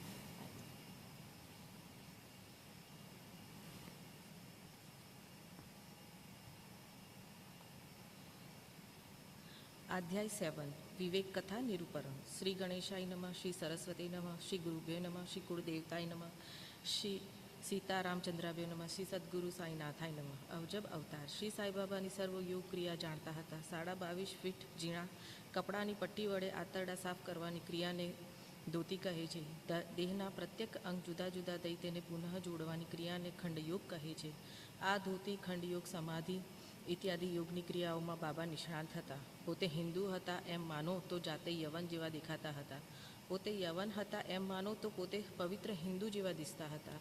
પોતે હિન્દુ હતા કે મુસ્લિમ તે વાતની કોઈને પૂરી ખબર નથી. રામનવમીનો હિન્દુ તહેવાર પોતે વિધિપૂર્વક જાણતા હતા અને તે સાથે સંદલના મુસ્લિમ સરઘસની પણ રજા આપતા હતા. આ ઉત્સવમાં મલકુસ્તીને પોતે ઉત્તેજન દેતા હતા અને તેના વિજેતાઓને ઇનામ વહેંચતા હતા. ગોકુળ અષ્ટમી આવતી ત્યારે ગોપાલકાલાની વિધિનો પણ બરાબર અમલ કરાવતા હતા. એકવાર શિરડીના કેટલાક મુસલમાનો મહોરમમાં મસ્જિદનો તાજો તાબૂત બનાવી થોડા દિવસ રાખી ગામમાં સરઘસ કાઢવાનો વિચાર કરેલો. સાઈબાબાએ મસ્જિદમાં માત્ર 4 જ દાડા એ તાજો રહેવા દીધો અને 5મે દાડે લગીરે શોભ વિના મસ્જિદમાંથી તાજો ઉપાડી બહાર કાઢાવ્યો હતો. પોતે મુસ્લિમ હતા એમ માનીએ તો તેમના કાન હિન્દુની માફક વિધેલા હતા.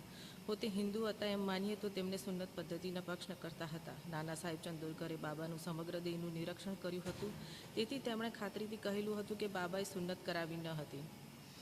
સાઈ લીલા પાંદર તથા શ્રી બીવી નરસિંહ સ્વામીનો લેખ, બાબા હિન્દુ કે યવન. જો તમે બાબાને હિન્દુ કહો તો તે સદા મસ્જિદમાં જ બસતા હતા, અને જો તમે તેમને મુસલમાન કહો તો તે સદા અગ્નિહોત્રી ધૂણીને પવિત્ર અગ્નિ સહારે ખડતો રાખતા હતા. તેમજ મસ્જિદમાં મુસ્લિમ ધર્મ પ્રણાલિકા વિરુદ્ધ વસ્તુઓ તથા ક્રિયાઓ કરવા દેતા હતા. દાખલા તરીકે શંખ, ઘંટ, ઝાલર, આરતી, ભજન, અન્નદાન, આર્ધ્ય વડે થતું પાદપૂજન, મંત્રોચ્ચાર ઇત્યાદિ સર્વ બાબા મસ્જિદમાં ચાલવા દેતા હતા. જો તેમને મુસલમાન ગણો તે અગ્નિહોત્રીને મોટા વિદ્વાન બ્રાહ્મણો પણ જૂની રૂઢી છોડી પણ બાબાના ચરણમાં સાષ્ટાંગ દંડવત પ્રણામ કરતા હતા. આપ હિન્દુ છો કે મુસલમાન એવો સીધો પ્રશ્ન કરનારની સામું જોવા બાબા જેવું જોતા તેવા જ તેઓ મૂંગા બની જતા અને ચૂપ થતા અને બાબા પ્રત્યે આકર્ષિત થતા હતા. તેથી જ શ્રી બાબા હિન્દુ હતા કે મુસ્લિમ એ વસ્તુનો નિર્ણય કોઈ કરી શક્યું નથી.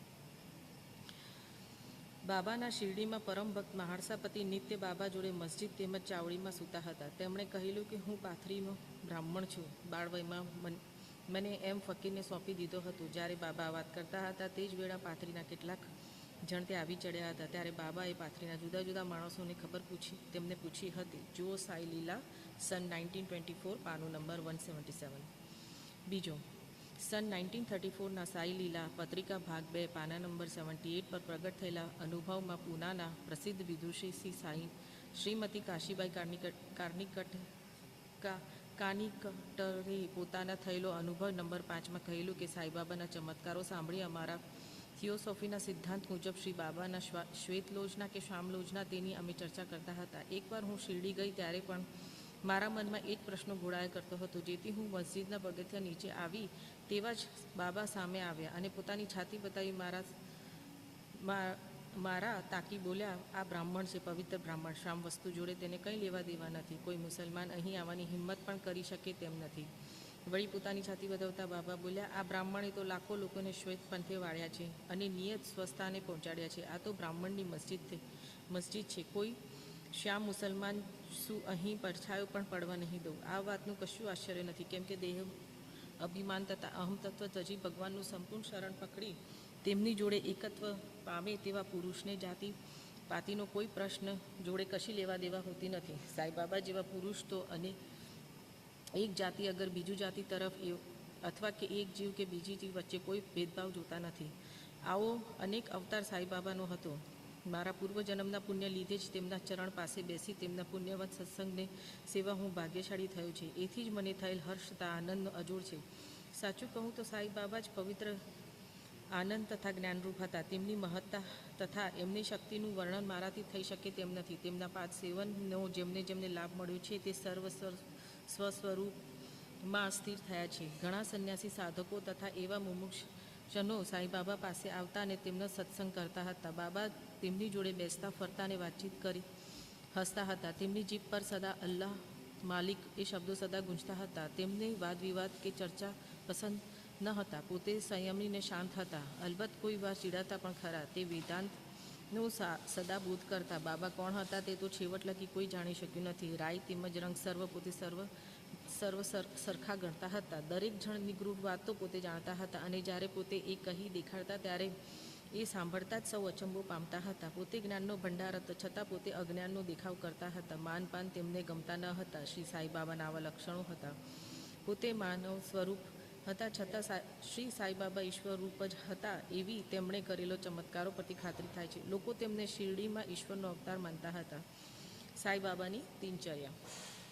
મારા જેવા મૂર્ખ શ્રી સાંઈબાબાના ચમત્કારનું વર્ણન કરી શકે તેમ નથી. તેમણે શિરડીમાં લગભગ ઘણા મંદિરનો જીર્ણોદ્ધાર કર્યો હતો. તાત્યા પાટીલ મારફત હનુમાનજી, ગણપતિજી, શંકર પાર્વતી, ગ્રામ દેવતા તથા મારુતિના મંદિર સમાર્યા હતા. તેમના દાન પણ નોંધપાત્ર છે. દક્ષિણા તરીકે પોતે જે દ્રવ્ય એકઠું કરતા હતા તે પોતે છૂટથી દાન દેતા હતા. કોઈને 20 રૂપિયા. Okay, thank you. મંદિરો સમાર્યા. તેમણે દાન પણ નોંધપાત્ર છે. દક્ષિણા તરીકે પોતે જે દ્રવ્ય એકઠું કરતા તે પોતે છૂટથી દાન કરી દેતા હતા. કોઈને 20 રૂપિયા તો કોઈને 15 રૂપિયા તો કોઈને 50 રૂપિયા પણ બાબા નિત્ય દેતા હતા. આ ચોખ્ખા ધર્મના દાનના નાણાં છે એવું દાન લેનારા જાણતા હતા. તેનો સદુપયોગ થવું જ જોઈએ એવું બાબા ઈચ્છતા હતા. બાબાના દર્શન પામીને લોકોને લાભ થતો હતો. કોઈને સંપૂર્ણ આરોગ્ય પ્રાપ્ત થતું, દુષ્ટજનો સુધરીને સજ્જન બની જતા હતા, કોડિયાના કોડ મટી જતા હતા, અસંખ્ય લોકોની મનોકામના પૂરી થતી. કેટલાય આંધળા માણસો આંખમાં કોઈ દવા કે એવા ટીપા પાડ્યા વિના દેખતા થઈ જતા હતા અને લંગડા ચાલતા થયા છે. એવી અપ્રિતમ મહાત્માનો કોઈ અંત જ નથી. તેમની કીર્તિ 4 દિશામાં પ્રસરી અને સર્વ સ્થળેથી યાત્રીઓ શિરડીમાં ઉભરાવા લાગ્યા. ધૂણી પાસે બેસી બાબા શાંતિ પામતા હતા અને કોઈ વાર સ્નાન પછી કોઈ વાર સ્નાન પહેલાં બાબા ધ્યાનમાં બેસતા હતા. માથે સફેદ નાનો ટુકડો બાંધતા અને કેળે એક સ્વચ્છ ધોતી વીંટતા. દિવસે એક પહેરણ પહેરતા. પ્રારંભમાં તેમનો આ પહેરવેશ હતો. પ્રથમ પોતે ગામમાં વૈદું કરતા, દર્દીને તપાસી દવા દેતા હતા. એ કાર્યમાં સફળ થયા, જેથી તે હકીમ તરીકે પ્રસિદ્ધ થયા. એવામાં એક આશ્ચર્યજનક કેસ અહીં વર્ણવું છું. એક ભક્તની આંખો સૂજ થઈ ગઈ અને લાલચોળ બની હતી. શિરડીમાં કોઈ ડાક્ટર ન હતો, તેથી અન્ય યાત્રીઓ તેને બાબા પાસે લઈ આવ્યા. આવા દર્દમાં ડાક્ટરોએ કોઈ મલમ કે અંજન અગર ગાયનું દૂધ કે કપૂર અગર એવી દવા બતાવે, પણ બાબાની દવા તો વિચિત્ર હતી. તેમણે ભીલામાં ખંડાવી 2 ગોળીઓ કરી અને તે દરેક આંખમાં એક મુકાવી ઉપર પાટો બાંધ્યો. બીજા દાડે પાટો છોડી આંખો બહોળા પાણીથી ધોઈ નાખી. સોજો બેસી ગયો અને આંખના ડોળા સફેદ બની ગયા. આંખો તો નાજુક ગણાય, છતાં ભીલામાના ચૂર્ણની ગોળી અંદર મૂકી તો પણ કશું નુકસાન થયું નહીં અને આંખનું દર્દ પણ દૂર થયું. આવા તો ઘણા દર્દીઓના દર્દ બાબાએ મટાડ્યા હતા. આ તો માત્ર એક દૃષ્ટાંત જ છે. શ્રી સાંઈબાબાની યોગ્ય ક્રિયા. શ્રી બાબા યોગની સર્વ ક્રિયા તથા પદ્ધતિ જાણતા હતા. તેમાંથી 2 ક્રિયાનું વર્ણન આપીશું. પહેલી, ધોતી. મસ્જિદથી દૂર આવેલા એક વડલાના નીચેના કૂવા પર બાબા દર 3જે દિવસે બેસતા અને મુખ ધોઈ સ્નાન કરતા. એકવાર તેમણે પેટના આંતરડા બહાર કાઢી અંદરથી તેમજ બહારથી સાફ કરી જાંબુના વૃક્ષ પર સૂકવ્યા હતા. શિરડીના ઘણા લોકોએ તે જોયું અને તેની ખાતરી આપી હતી. 22 ફીટ લાંબા અને 3 આંગળા પહોળા સફેદ ભીના કપડાના લીરા વડે આંતરડા ધોવાની ક્રિયાને સામાન્ય રીતે ધોતી ક્રિયા કહે છે. આ કપડું ગળાની નીચે જવા દઈ સાફસૂફી માટે અડધો કલાક પેટમાં રહેવા દઈ તેને પછી બહાર કાઢે છે. પણ બાબાની ધોતી અજોડ અસામાન્ય હતી. બીજું, ખંડયોગ. આ ક્રિયામાં બાબા પોતાના દેહના વિવિધ અંગ છૂટા પાડી મસ્જિદના જુદા જુદા સ્થળે દરેક અંગ મૂકી દેતા હતા. એકવાર એક જણે મસ્જિદમાં આવીને જોયું તો બાબાના દેહના અંગ છૂટા છૂટા પડેલા જોયા. તેથી તેણે બીક લાગી. પ્રથમ તો કોઈએ બાબાનું ખૂન કર્યું એવા ખબર ગામના પોલીસ પટેલને આપવા જવાનો વિચાર કર્યો, પણ વળી તેને લાગ્યું કે જો આ ખબર પોતે આપવા જશે તો તેની જવાબદારી પોતાની ઉપર જ આવી પડશે. પોતે એમાં કશું જાણતા નથી, તેથી છાનોમાનો પોતાના ઘરે ગયો. પણ બીજા દહાડે મસ્જિદમાં ગયો ત્યારે બાબાને જીવતા જાગતા ત્યાં બેઠેલા જોયા. તે જોઈને અચંબો પામ્યો અને આગલે દાડે જોયું તો કદાચ સ્વપ્ન જ હશે એવું માન્યું. શ્રી બાબાના બાળવયથી જ યોગ ક્રિયા કરતા હતા. તે વેળા તેમણે તેમાં એટલી કુશળતા સંપાદન કરેલી હતી એ વાત કોઈ જાણતું નથી. દર્દીના દર્દ મટાડી આરોગ્યની પોતે કશી ફી લેતા નહીં. તેમની સદવૃત્તિ તથા સદગુણોના પ્રતાપે જ તેમને ખૂબ પ્રસિદ્ધિ મળી હતી. ઘણા દુઃખી ગરીબ દર્દીઓને તેમણે સાજા કર્યા હતા. એક પ્રસિદ્ધ ડાક્ટરને કશા જ સ્વાર્થની પડી ન હતી. અન્ય શ્રેય તથા કલ્યાણ માટે સદા કામ કરતા હતા અને તેમાંય ઘણીવાર પોતે ભયંકર અસહ પીડા પણ સહન કરવી પડતી. તેનું એક દ્રષ્ટાંત નીચે આપું છું, જે પરથી બાબા સર્વથા વ્યાપકની તથા તેમની દયાળુ સ્વભાવની સર્વને ખાતરી થશે. બાબાની સર્વવ્યાપકતા તથા દયા. દિવાળીનો તહેવારના રોજ બાબા ધૂણી પાસે બેસી તાપતા હતા. ધૂણીમાં તેમણે લાકડા સંકોર્યા અને ધૂણી ભડકે જળવા લાગી. થોડી વાર પછી બાબાએ ધૂણીમાં લાકડાના બદલે પોતાનો હાથ નાખ્યો. હાથ દાજી જવાથી તરત જ બળવા લાગ્યો. સેવક માધવે તથા માધવરાવ દેશપાંડે આ જોયું અને માધવરાવે દોડીને બાબાના કેળથી પકડી ત્યાંથી પરાણે દૂર ખસેડ્યા અને પૂછ્યું, દેવ આપ શું વાસ્તે કરો છો? અને બાબા ભાનમાં આવ્યા અને બોલ્યા, થોડે દૂર એક લુહારની બૈરી ભટ્ટીમાં ધમણ ખેંચતી હતી. તેના ધણીએ તેને બોલાવી અને પોતાને કેળે છોકરું છે તે વિસરી ગઈ અને દોડી. તેવું જ છોકરું ભટ્ટીમાં પડ્યું. મેં મારો હાથ એકદમ ભટ્ટીમાં નાખ્યો અને છોકરાને બચાવી લીધો. ભલે મારો હાથ દાજી ગયો પણ છોકરું બચી ગયું. તે જોઈ હું રાજી થયો. પતિયા ભગતની સેવા. આમ બાબાનો હાથ દાજી ગયાની ખબર માધવરાવ દેશપાંડે પાસેથી પત્ર દ્વારા જાણી શ્રી નાના સાહેબ ચંદોરકર મુંબઈના પ્રસિદ્ધ ડાક્ટર પરમાનંદને તેડીને મલમ, લેપ, પાટા ઇત્યાદિ સર્વ સાધન સાથે ત્વરિત શિરડી આવ્યા અને ડાક્ટર પરમાનંદે હાથ તપાસીને ઉપચાર કરવા દેવા સારું નાના સાહેબે બાબાને વિનંતી કરી, પણ બાબાએ ચોખ્ખી ના પાડી. હાથ દાજી ગયો છે ત્યારથી જ પતિઓ ભગત ભાગોજી હાથ પર પાટા પિંડી કરતો હતો. દાજેલા ભાગ પર ઘી લઈ માલિશ કરતો, તેના પર પાંદડું મૂકી મજબૂત પાટો બાંધતો હતો, પણ ઝટ આરામ થાય તે હેતુથી દાજેલા ભાગ ડૉક્ટર પરમાનંદે તપાસી તે પર દવા લગાડવા દેવા સારું નાના સાહેબે બાબાને ઘણી અરજ કરી. તેમજ ડાક્ટર પરમાનંદે પોતે પણ બાબાને વિનંતી કરી, પણ બાબા બોલ્યા, મારા ડાક્ટર તો અલ્લાહ જ છે. એટલું બોલી તેમણે હાથ તપાસવા દીધો નહીં. ડાક્ટર પરમાનંદ મુંબઈથી જે દવા સાધન ઇત્યાદિ લાવ્યા હતા તેને શિરડીની હવા મળવી સર્જાયેલી ન હતી, તેથી તેમની દવા પેટીમાં જ બાંધેલી પડી રહી. પણ ડાક્ટરના ભાગ્યમાં બાબાના દર્શન લખાયા હશે. ભાગુજી નિત્ય બાબાના હાથની સારવાર કરતા. થોડા દાડા પછી હાથને આરામ થયો અને સૌને શાંતિ થઈ, છતાં તેમને કશી જ પીડા થયેલી કે કેમ તે વાતની કોઈને ખબર જ પડી નહીં. નિત્ય સવારે આવી ભાગુજી પાટો છોડતો, હાથ પર ઘીની માલિશ કરી પુનઃ તેના પર પાટો બાંધતો. બાબાએ સમાધિ લીધી ત્યાં સુધી આ ક્રમ ચાલુ રહ્યો હતો. સાંઈબાબા તો પૂર્ણ સિદ્ધ પુરુષ હતા, તેથી તેમને ખરેખર તો આવી કોઈ દવાની જરૂર ન હતી, પણ પોતે ભક્તોના પ્રેમને ખાતર ભગુજીની આ સેવા ઉપાસના દીર્ઘકાળ સુધી ચાલુ રહેવા દીધી હતી. બાબા લેડી જવા નીકળતા ત્યારે આ ભાગોજી તેમને માથે છત્રી ધરતા અને જોડે જોડે ચાલતા. નિત્ય પ્રાતઃકાળમાં ધૂણી પાસેથી થાંભલી અઢેલીને બાબા બેસતા, ત્યારે ભાગોજી ત્યાં હાજર થઈ પોતાની સેવા શરૂ કરી દેતા. ગત જન્મના કોઈ પાપના લીધે જ આ ભાગાજીને પિત્ત નીકળ્યો હતો અને આંગળા ખરી પડ્યા હતા, તથા દેહ પરથી રગરગતો દુર્ગંધ મારતો હતો. આમ બહારથી તો તે આવા કમભાગી દુઃખી હતા, પણ આમ બાબાનો તે મુખ્ય સેવક બન્યો હતો અને બાબાના સત્સંગ પામ્યો હતો, તે તેનું ભાગ્ય અને સુખ હતું. ખાપરડે પુત્રને થયેલો પ્લેગ. બાબાની અદ્ભુત લીલાઓની હવે એક બીજો પ્રસંગ વર્ણવું છું. અમરાવતીના શ્રી દાદા સાહેબ ખાપરડેના પત્ની શ્રીમતી ખાપરડે પોતાના નાના પુત્રને લઈને થોડા દાડા શીરી રહેલા. પુત્રને સખત તાવ આવ્યો અને પ્લેગની ગાંઠો નીકળી. એથી બાઈને બહુ બીક લાગી અને ભારે ચિંતામાં પડી ગઈ. તેણે શીરડી છોડી અમરાવતી જવાનો વિચાર કર્યો. સાંજે બાબા લેડી પર ફરવા જતા માર્ગમાં વાડા પાસે આવ્યા. તે વેળા બાઈ તેમની રજા લેવા ગયા. બાઈએ ગદગદ ખંટે બાબાને વાત કરી કે મારા પ્યારા પુત્રને પ્લેગ થયો છે. ત્યારે પ્રેમથી મૃદુવાણીમાં બાબાએ ઉત્તર દીધો, આકાશ વાદળથી ઘેરાયેલું છે, પણ એ બધા તો વરસીને ચાલ્યા જશે અને આકાશ સાવ ચોખ્ખું થશે. એમ કહી તેમણે કફની કમર લગી ઊંચી કરી અને ત્યાં ઊભેલા બધાને સાથળનું મૂળ બતાવ્યું. ત્યાં મોટા ઈંડા જેટલી પ્લેગની 4 ગાંઠો પાકેલી સૌએ દીઠી. બાબા બોલ્યા, મારા ભક્તોને ખાતર મારે કેવું સહન કરવું પડે છે તે જુઓ. મારા ભક્તોના દુઃખને હું મારા જ દુઃખ ગણું છું. આવી અજોડ અસામાન્ય લીલા જોઈ સંત પુરુષો ભક્તોને ખાતર કેવા દુઃખ સહન કરે છે તેની સર્વને ખાતરી થઈ. સંતના હૃદય મીણ જેવા પોચા હોય છે, અંદર તેમજ બહાર માચણ જેવા હોય છે. કશા જ કારણ વિના તે ભક્તો ઉપર પ્રેમ રાખે છે અને પોતાના સાચા સ્નેહી સગા જ તેમને માને છે. પંઢરપુર જઈને રહેવું છે. શ્રી સાંઈબાબાએ પોતાના ભક્તો કેવા પ્રિય હતા, તેમની ઈચ્છા પોતે અગાઉથી કેવી જાણી જતા હતા, તેની એક કથા વર્ણવી આ અધ્યાય પૂરો કરીએ છીએ. બાબાના મહાન ભક્ત શ્રી નાના સાહેબ ચંદોરકર ખાનદેશના નંદુરબારના મામલતદાર હતા. તેમની બદલી પંઢરપુરમાં થવાનો હુકમ તેમને મળ્યો. પંઢરપુર તો પૃથ્વીનું વૈકુંઠ છે, ત્યાં જઈને રહેવાનું તો થયું તે સાંઈબાબાની ભક્તિનું સુફળ છે એમ તેમને લાગ્યું. તેમને એ જગા પર તાત્કાલિક હાજર થવાનું હતું, તેથી એકાએક જ શિરડી કશા જ ખબર આપ્યા વિના પોતે શિરડી આવવા નીકળ્યા. કેમ કે તે તો શિરડીને જ પોતાનું પંઢરપુર ગણતા હતા. તેથી શિરડીના પોતાના વિઠ્ઠોબા સાંઈબાબાના દર્શન અચાનક જ જઈને કર્યા બાદ આગળ જવાની તેમની ઈચ્છા હતી.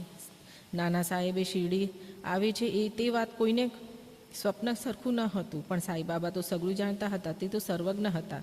જેવા નાના સાહેબ શિરડી નજીક નિમગામમાં આવી પહોંચ્યા તેવા શિરડીને મસ્જિદમાં એક ચમત્કાર થયો. માળસાપતિ અપ્પા શિંડે તથા કાશીરામની જોડે બેસી બાબા વાતો કરતા હતા. ત્યાં જ સ્થવર બાબા બોલ્યા, આપણે 4 જણો ચાલો ભજન કરીએ.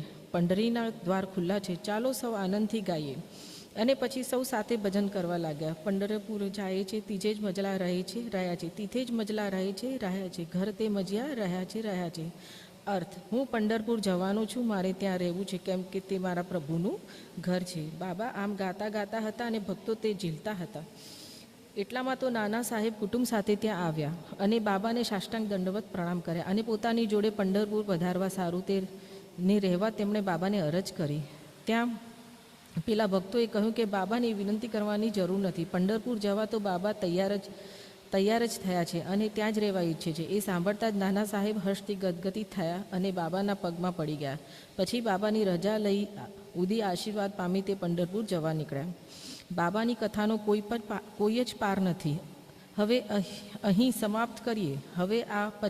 હવે પછીના અધ્યાયમાં માનવ જીવનની અગત્ય, બાબાના ભિક્ષાક્રમ, બાઈજાબાઈની સેવા તથા અન્ય કથાઓ કહીશું. સ્વસ્તિ શ્રી સતજન પ્રેરિત ભક્ત હેમાંત પંથ વિરચિતે શ્રી સાંઈ સમર સચરિત વિવેક કથા નિરૂપણ નામનો 7મો અધ્યાય સંપૂર્ણ. શ્રી સદગુરુ સાંઈનાથ સમર્પણંતુ શુભવંતુ.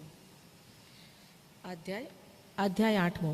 શ્રી સાંઈ સમર્થ ભિક્ષાક્રમ. શ્રી ગણેશાય નમઃ, શ્રી સરસ્વતી નમઃ, શ્રી ગુરુભ્યો નમઃ, શ્રી કુળદેવતાય નમઃ, શ્રી સીતારામચંદ્રાભ્યાય નમઃ, શ્રી સદગુરુ સાંઈનાથાય નમઃ. આ અધ્યાયમાં માનવદેવની મહત્વની સવિસ્તાર નોંધ આવ્યા બાદ શ્રી સાંઈબાબાને ભિક્ષાક્રમ, બાઈજાબાઈ કરેલી બાબાની સેવા, માળસાપતિ તથા તાતા કોટે પાટીલ જોડે બાબાનું મસ્જિદમાં શયન તથા રાહતાના શેઠ કુશાલચંદ પ્રત્યે બાબાનો પ્રેમ, એ સર્વનું સવિસ્તાર વર્ણન હેમાંતપંથે કર્યું છે. માનવ જીવનનું મહત્ત્વ. આ અજબ વિશ્વમાં હિન્દુ શાસ્ત્રોની ગણના મુજબ દાનવ, માનવ, જંતુ, પ્રાણી એ સર્વ જીવની 84 લાભ યોની ઈશ્વરે ઉત્પન્ન કરેલી છે અને એ સર્વનો વાસ સ્વર્ગ, નર્ક, ભૂમિ, સાગર, આકાશ અને તેમની મધ્યમાં આવેલો છે. આમાંથી પુણ્યાત્મા જીવ સ્વર્ગમાં ભમે છે અને સત્કર્મનો ફળનો ભોગ પૂરો થાય ત્યાં સુધી તેને ત્યાં જ વસે છે. તે ભોગ પૂરો થતાં તેને પુનઃ પૃથ્વી પર આવવું પડે છે. એ જ રીતે પાપી જીવાત્મા નરકમાં પડે છે અને પાપ કર્મના ફળ ભોગવી રહે ત્યાં સુધી તેને નરકમાં જ રહેવું પડે છે અને પુનઃ પાપ તથા પુણ્ય બંને સમતુલ બને ત્યારે તેને પણ પુનઃ પૃથ્વી પર આવવું પડે છે અને માનવ અવતાર આ મુક્તિની પ્રાપ્તિનો એક વધુ તક તેને આપવાની પ્રભુ કૃપા કરે છે. અંતે જ્યારે પાપ થતાં પુણ્યનો પૂરો ક્ષય થાય છે ત્યારે તેનો મોક્ષ થાય છે અને તેને મુક્તિ મળે છે. ટૂંકમાં કર્મ તથા બુદ્ધિ પ્રમાણે માનવીએ કર્મફળ તથા જન્મ પામે છે. માનવ અવતારનું મૂલ્ય. આપણને ખબર છે કે 4 વસ્તુ આહાર, ઊંઘ, ભય તથા મૈથુન એ તમામ પ્રાણીઓમાં એક સરખા જ છે, પણ માનવીને એક શક્તિ વધુ આપેલી છે. તેને પ્રભુએ જ્ઞાન આપ્યું છે જે વડે તે ઈશ્વર સાક્ષાત્કાર કરી શકે છે. માનવ સિવાય અન્ય કોઈ અવતારમાં તે સંભવિત નથી. તેથી દેવો પણ માનવજનની ઈર્ષા કરે છે અને અંતિમ મોક્ષ પ્રાપ્તિ માટે પૃથ્વી પર માનવ રૂપે અવતારવાની ઈચ્છા સેવે છે.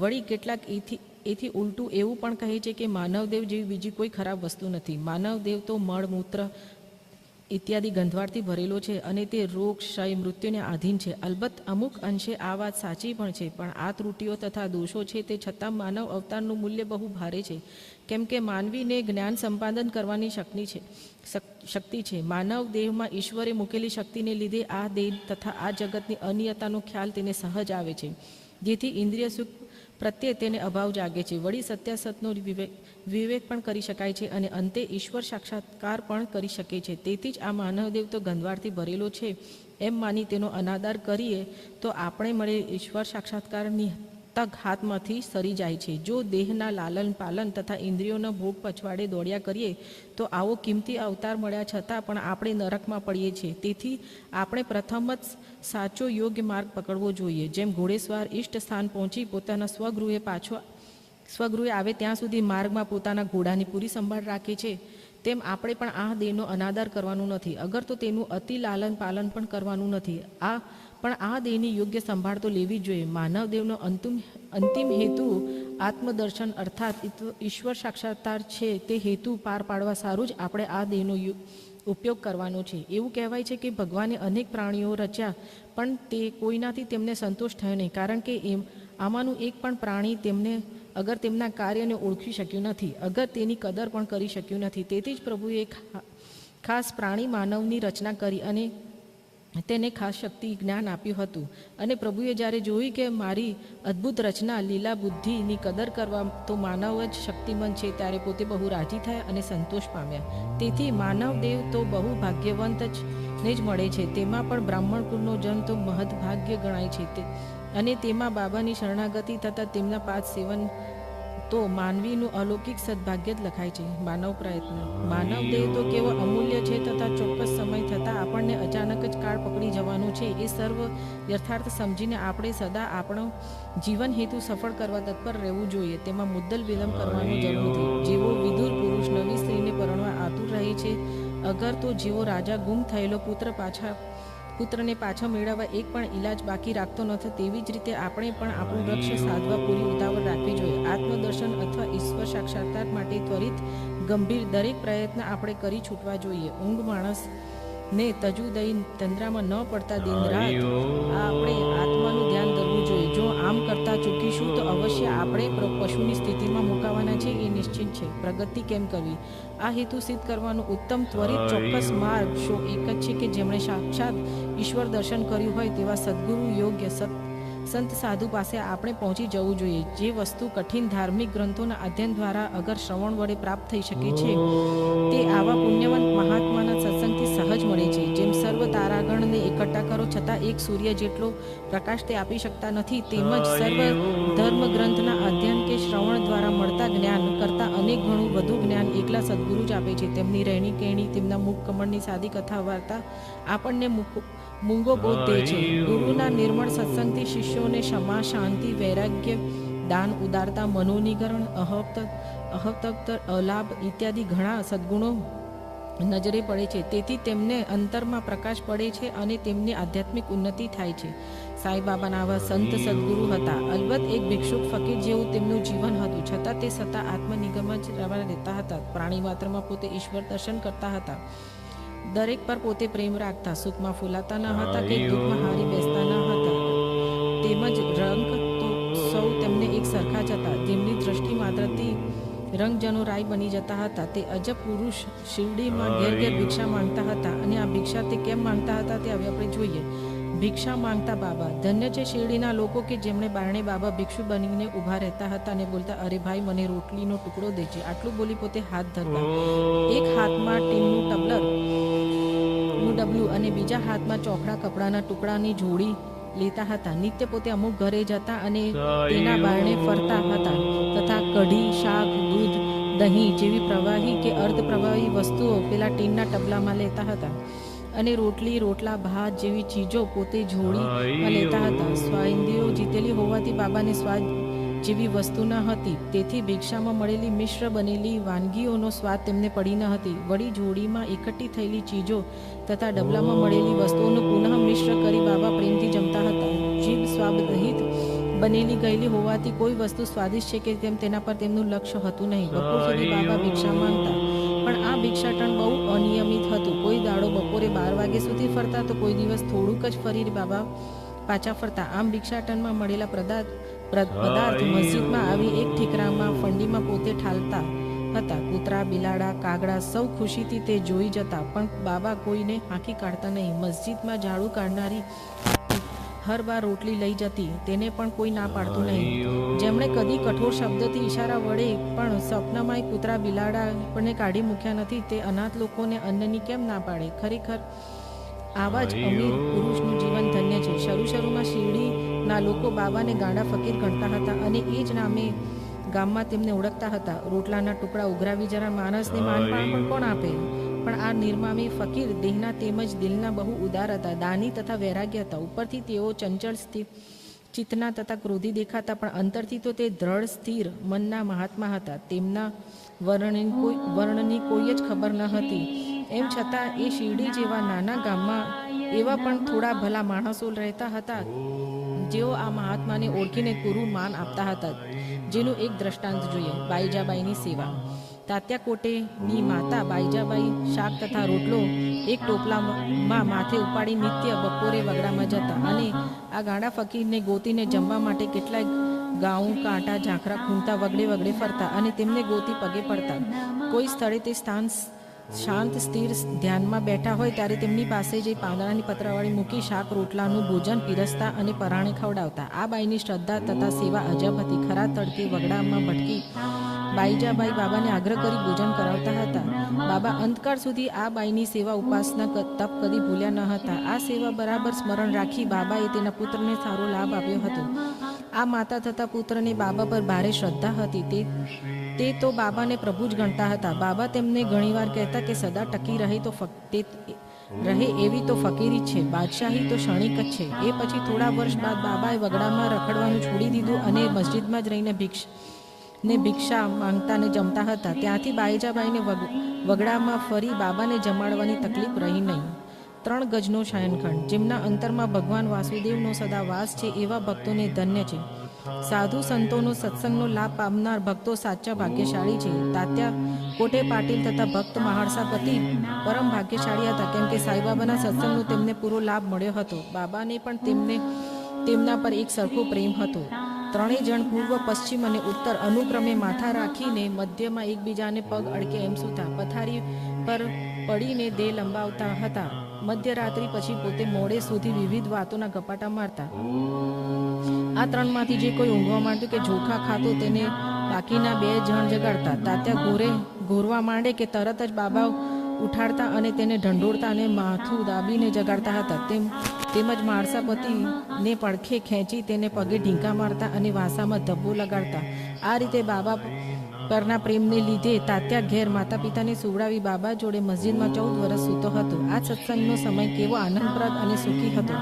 બાબાની કૃપા થતાં દયાનું તો મૂલ્ય જ થાય તેમ નથી. તાત્યાના પિતા ગુજરી ગયા પછી તેને માથે ઘરનો બધો ભાર આવી પડ્યો અને ત્યારથી તેને ઘરે સૂવું પડ્યું. રાતાના ખુશાલચંદ ગણપત કોટે પાટીલ પર બાબાનો સારો ભાવ હતો. એવો જ પ્રેમ રાતાના શેઠ ચંદ્રબાળ મારવાડી પર પણ હતો.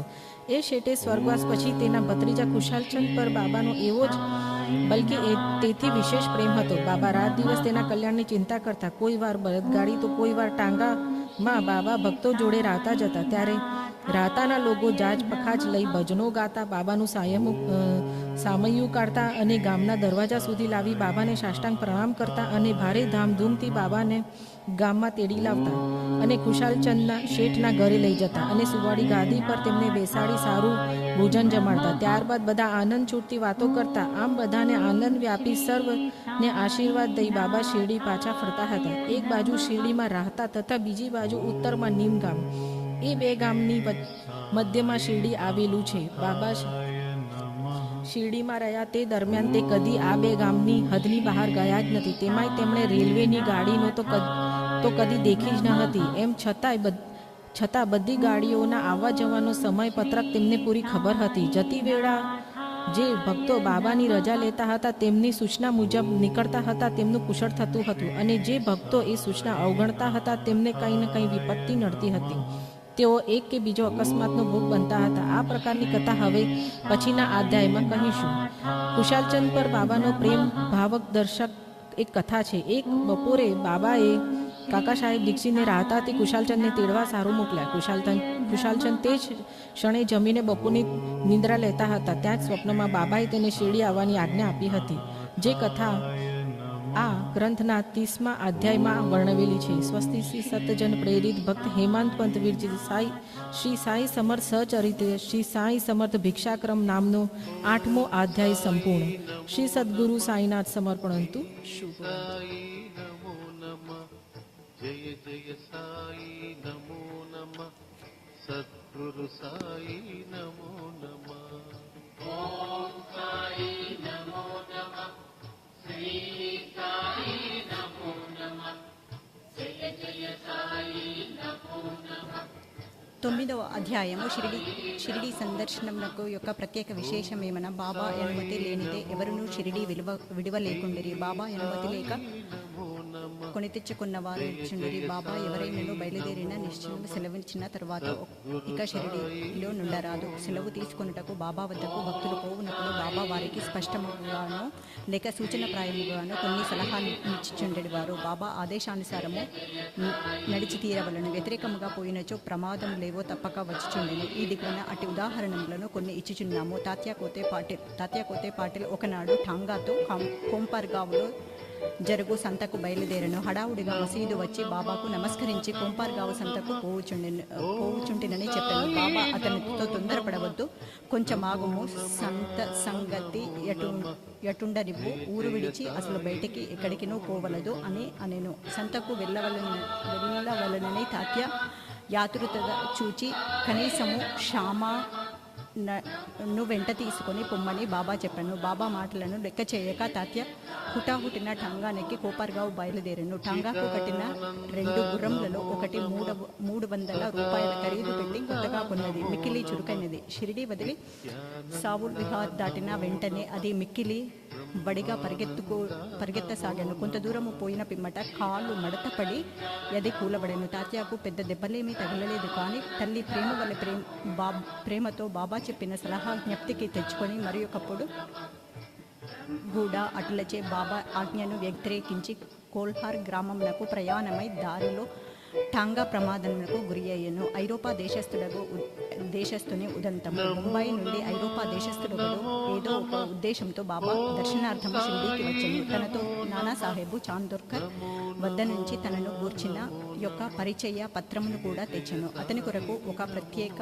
గుడారము వేసి అందులో సౌకర్యముగా బస ఏర్పాటు చేసిరి. బాబా యందు మోకరిల్లి వారి చేతిని ముద్దిడవలననే కోరికతో అతడు 3 సార్లు మసీదులో యత్నించను. కానీ బాబా అతనిని మసీదులో ప్రవేశించుటకు నిషేధించను. క్రిందగా మసీదు యందు గల బహిరంగావరణలో కూర్చుండేటయే తనకు దర్శనము కొనవచ్చునని అతడు తనకు జరిగిన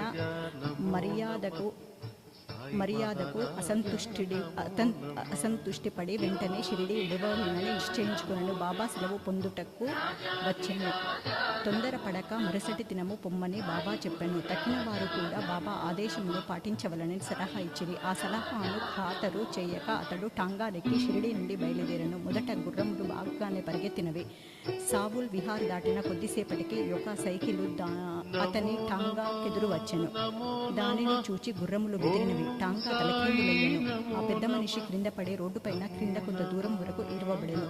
ఫలితముగా గాయములను బాగు చేయుటకై కొంపర్గావులో ఆసుపత్రి పాలయ్యను. అటువంటి అనేక సంఘటనలు మూలమున బాబా ఆజ్ఞను ధిక్కరించిన వారు ప్రమాదంలో పాలగుదురని, బాబా ఆజ్ఞానుసారము పోవువారు సురక్షితముగా నుందురని జనులు గ్రహింతురు. భిక్ష యొక్క ఆవశ్యకత బాబాయే భగవంతుడైనచో వారు భిక్షాటముల జీవితంగా ఏడగలుపును అనున్నది చాలా మందికి అనుమానము కలగవచ్చును.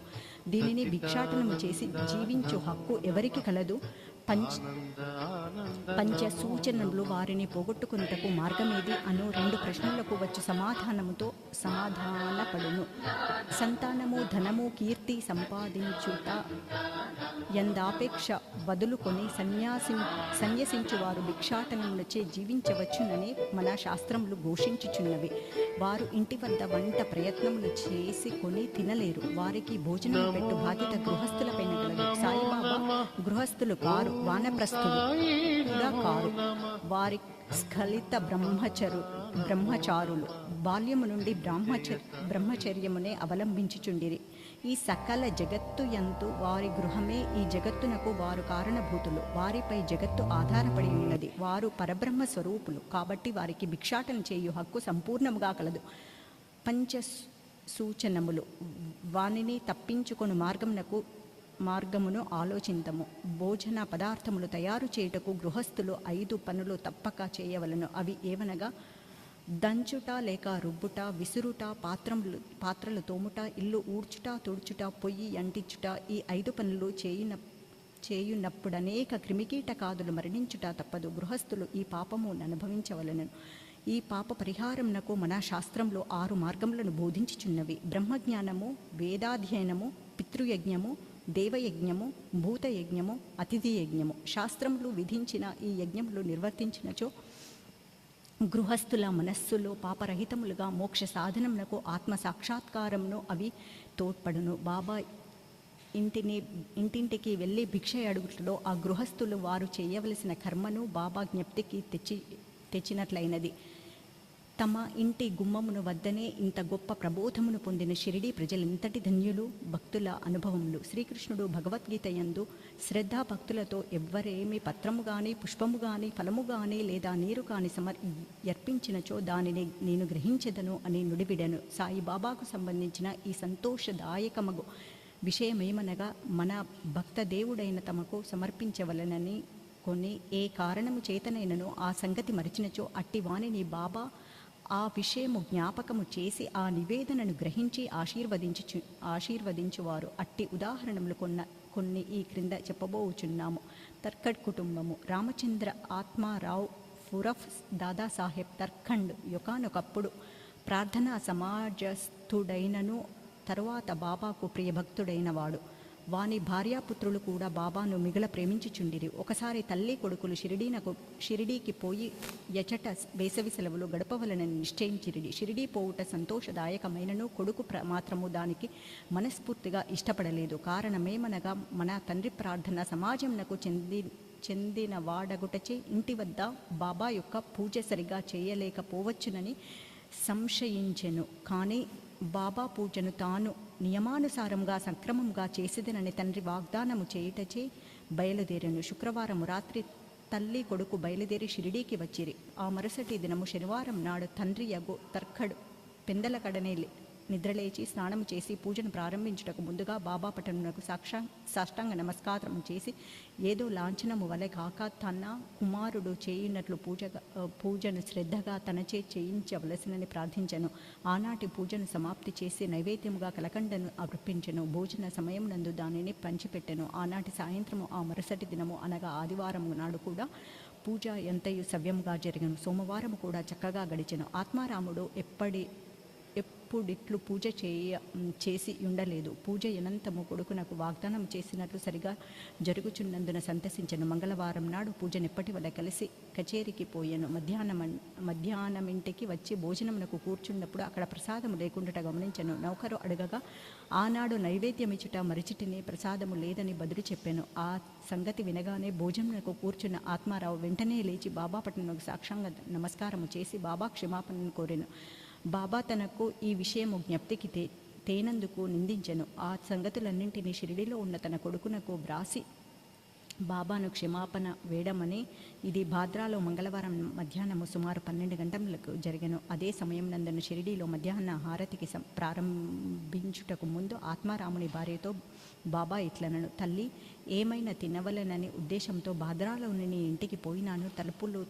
తలుపు తాళము వేసియుండెను. ఎలాగో లోపలికి ప్రవేశించి తిని, కానీ అక్కడ తినుటకు ఏమీ లేకపోవటచే తిరిగి వచ్చి తిని అనెను. బాబా మాటలకు ఆమెకేమీయూ బోధపడలేదు. కానీ ప్రక్కనే ఉన్న కుమారుడు మాత్రము ఇంటి వద్ద పూజలో ఏమీయో లోటుపాట్లు జరిగినవని గ్రహించి ఇంటికి పోవుటకు సెలవు ఇమ్మని బాబాను వేడెను. అందులకు బాబా పూజకు అక్కడనే చేయుమని, ఇంటికి పోనవసరం లేదని చెప్పాను. వెంటనే కొడుకు షిరిడీలో జరిగిన విషయమంతయు వివరముగా తండ్రికి ఉత్తరము వ్రాసి బాబా పూజను అశ్రద్ధ చేయవద్దని వేడుకొనెను. ఆ 2 ఉత్తరంలో ఒకటికొకటి మార్గమధ్యంలోనే తటస్థపడి తమ గమ్యస్థానములను చేరెను.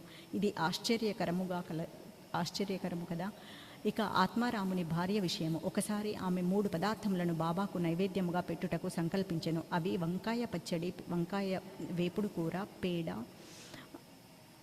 బాబా వీనినెట్లు గ్రహించెనో చూచెదము. భాద్రా నివాసియగు రఘువీరా భాస్కర్ పురందరనే బాబాను మిక్కిలి భక్తుడు. అతడు ఒకనాడు భార్యను షిరిడీకి బయలుదేరుచుండెను. ఆత్మారాముని భార్య పెద్ద వంకాయలు 2 మిగులు ప్రేమతో తెచ్చి పురంధరుని భార్య చేతికిచ్చి, ఒక వంకాయతో పెరుగు పచ్చడి, 2వ దానితో వేపుడు చేసి బాబాకు వడ్డించమని వేడెను. షిరిడీ చేరిన వెంటనే పురంధరుని భార్య వంకాయ పెరుగు పచ్చడి మాత్రము చేసి బాబాకు భోజనంలో కూర్చుండినప్పుడు తీసుకొని వెళ్ళాను. బాబాకు ఆ పచ్చడి చాలా రుచికరముగా నుండెను. కాన దాని నందరికి పంచిపెట్టెను. వెంటనే ఆయన తనకు వంకాయ వేపుడు కూడా అక్కడే కావాలనని బాబా అడిగాను. ఆ సంగతి భక్తులు రాధాకృష్ణ మాయకి తెలియపరిచిరి. అది వంకాయల కాలము కాదు కనుక నేమియు తోచకుండెను. వంకాయలు ఎట్లు సంపాదించుట అనున్నది ఆమెకు సమస్య ఆయను. వంకాయ పచ్చడి తెచ్చిన దేవరిని కనుగొనగా పురంధరుని భార్య అని తెలియుటచే వంకాయ వేపుడు కూడా ఆమెనే చేసి పెట్టమని ఆమెకు కబురు పంపిరి.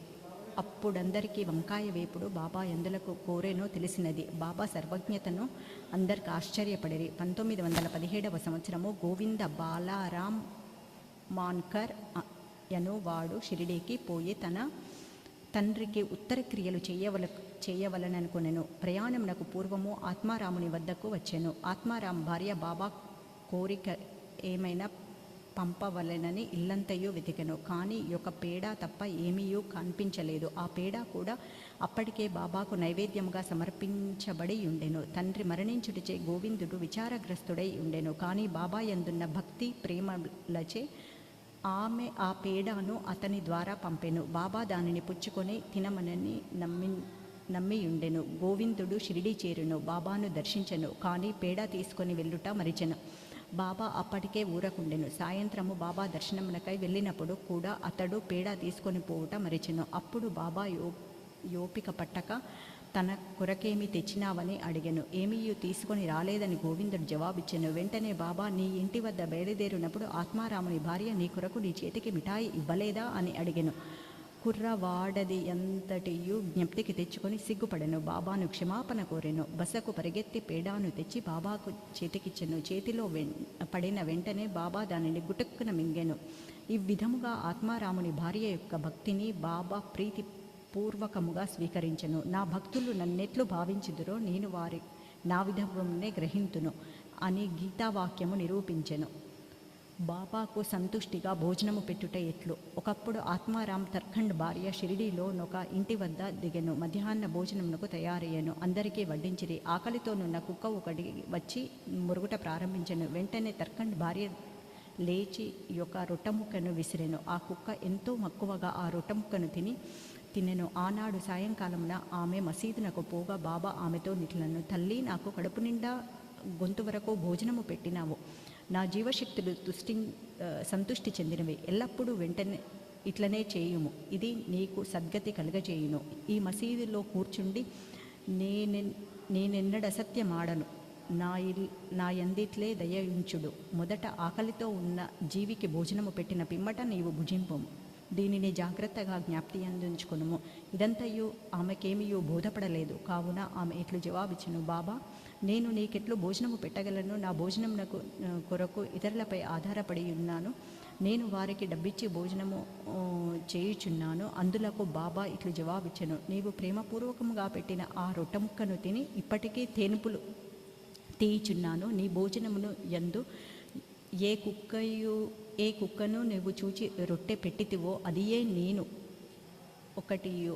అట్లనే పిల్లులు, పందులు, ఈగలు, ఆవులు మొదలుగానున్నవనియో నా అంశములే. నేను వారి ఆకారంలో తిరుగుచున్నాను. ఎవరైతే సకల జీవకోటిలో నన్ను చూడగలుగుదురో వారే నా ప్రియభక్తులు. కావున నేను వేరు తక్కిన జీవరాశి అంతయు వేరు అను ద్వంద్వ భావమును భేదమును విడిచి నన్ను సేవింపుడు. ఈ అమృత తుల్యమగు మాటలు ఆమె హృదయమును నింతయో కదిలించినవి. ఆమె నేత్రములు అశ్రువులతో నిండినవి. గొంతు దగ్ధమయ్యేను. ఆమె ఆనందమునకు అంతు లేకుండెను.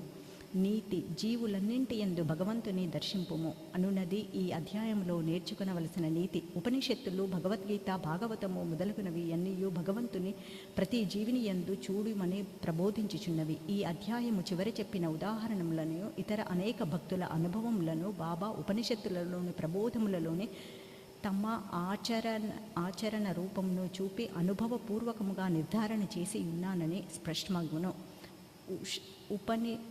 ఉపనిషదాది గ్రంథములలోని ప్రతిపాదించబడిన తత్వమును అనుభవపూర్వకముగా ప్రబోధించిన సమర్థ సద్గురుడే ఈ సాయిబాబా. 10వ అధ్యాయము. ఎల్లప్పుడూ శ్రీ సాయిబాబాను భక్తి ప్రేమలతో జ్ఞప్తి అందించుకొనుము.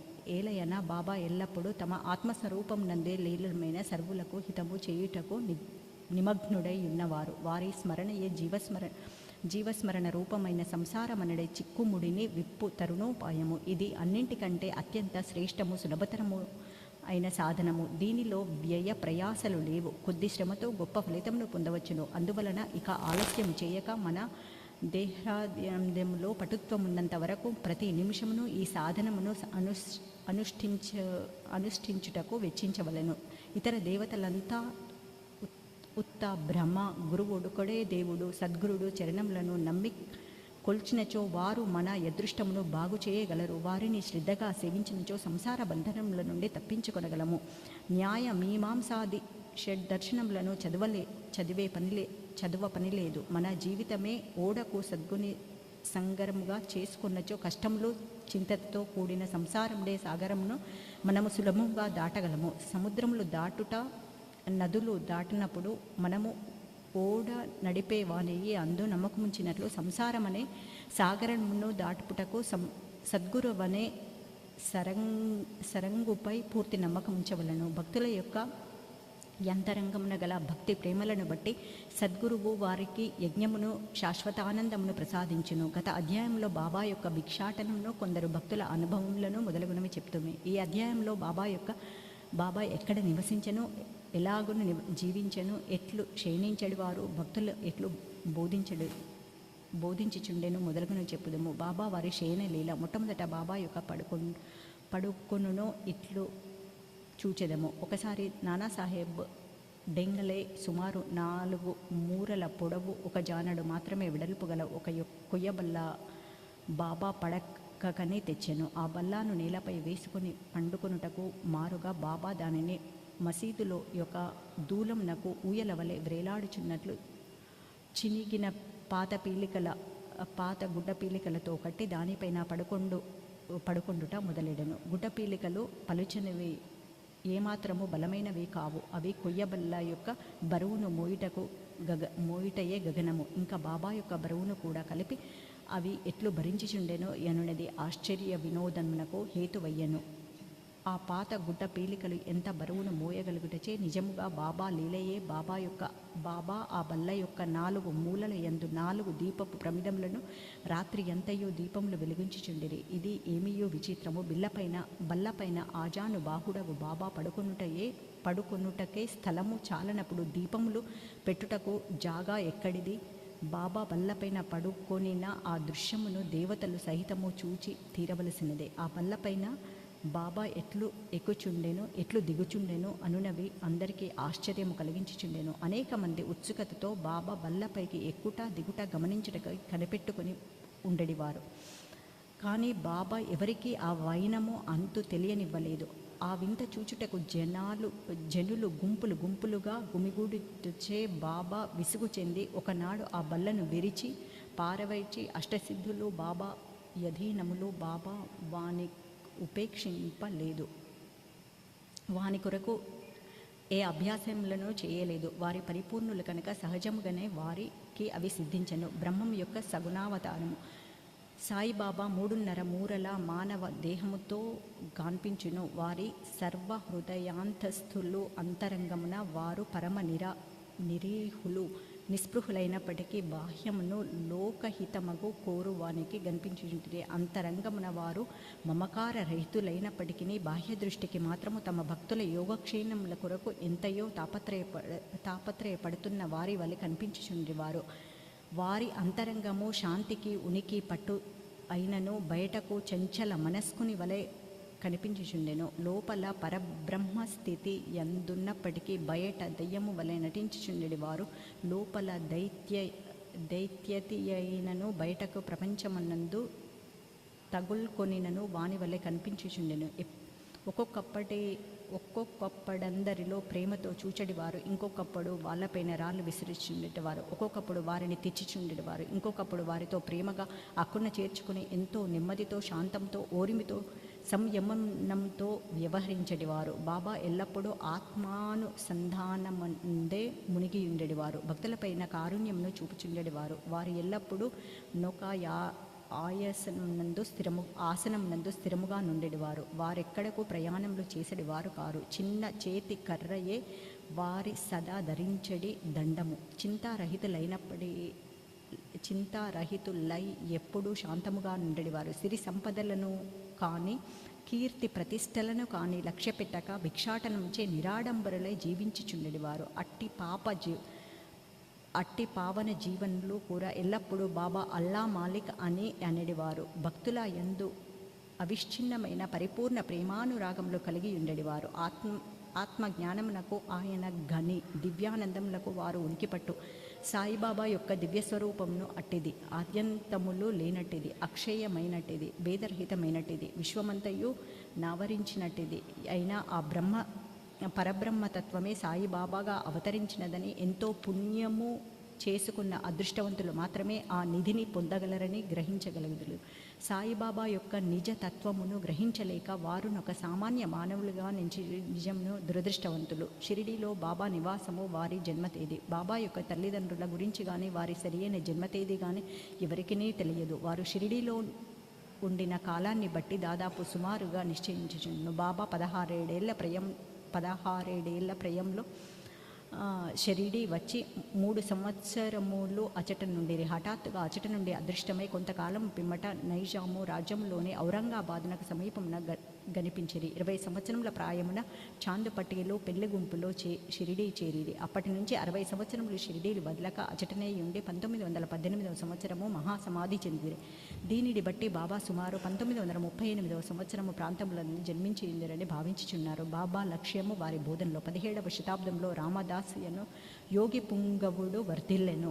గో బ్రాహ్మణులను మహమ్మదీయుల నుండి రక్షించు లక్ష్యములను వారు చక్కగా నిర్వర్తించిరి. వారికి గతించిన 200 ఏళ్ల పిమ్మట హిందువులకు మహమ్మదీయులకు తిరిగి వైరము ప్రబలను. వారి మధ్య సమైక్య భావమును నెలకొల్పుటకే సాయిబాబా అవతరించెను. ఎల్లప్పుడూ వారు చెప్పడి హితువు హిందువుల దైవమగు శ్రీరాముడును మహమ్మదీయుల దైవమగు రహీమును ఒక్కరే.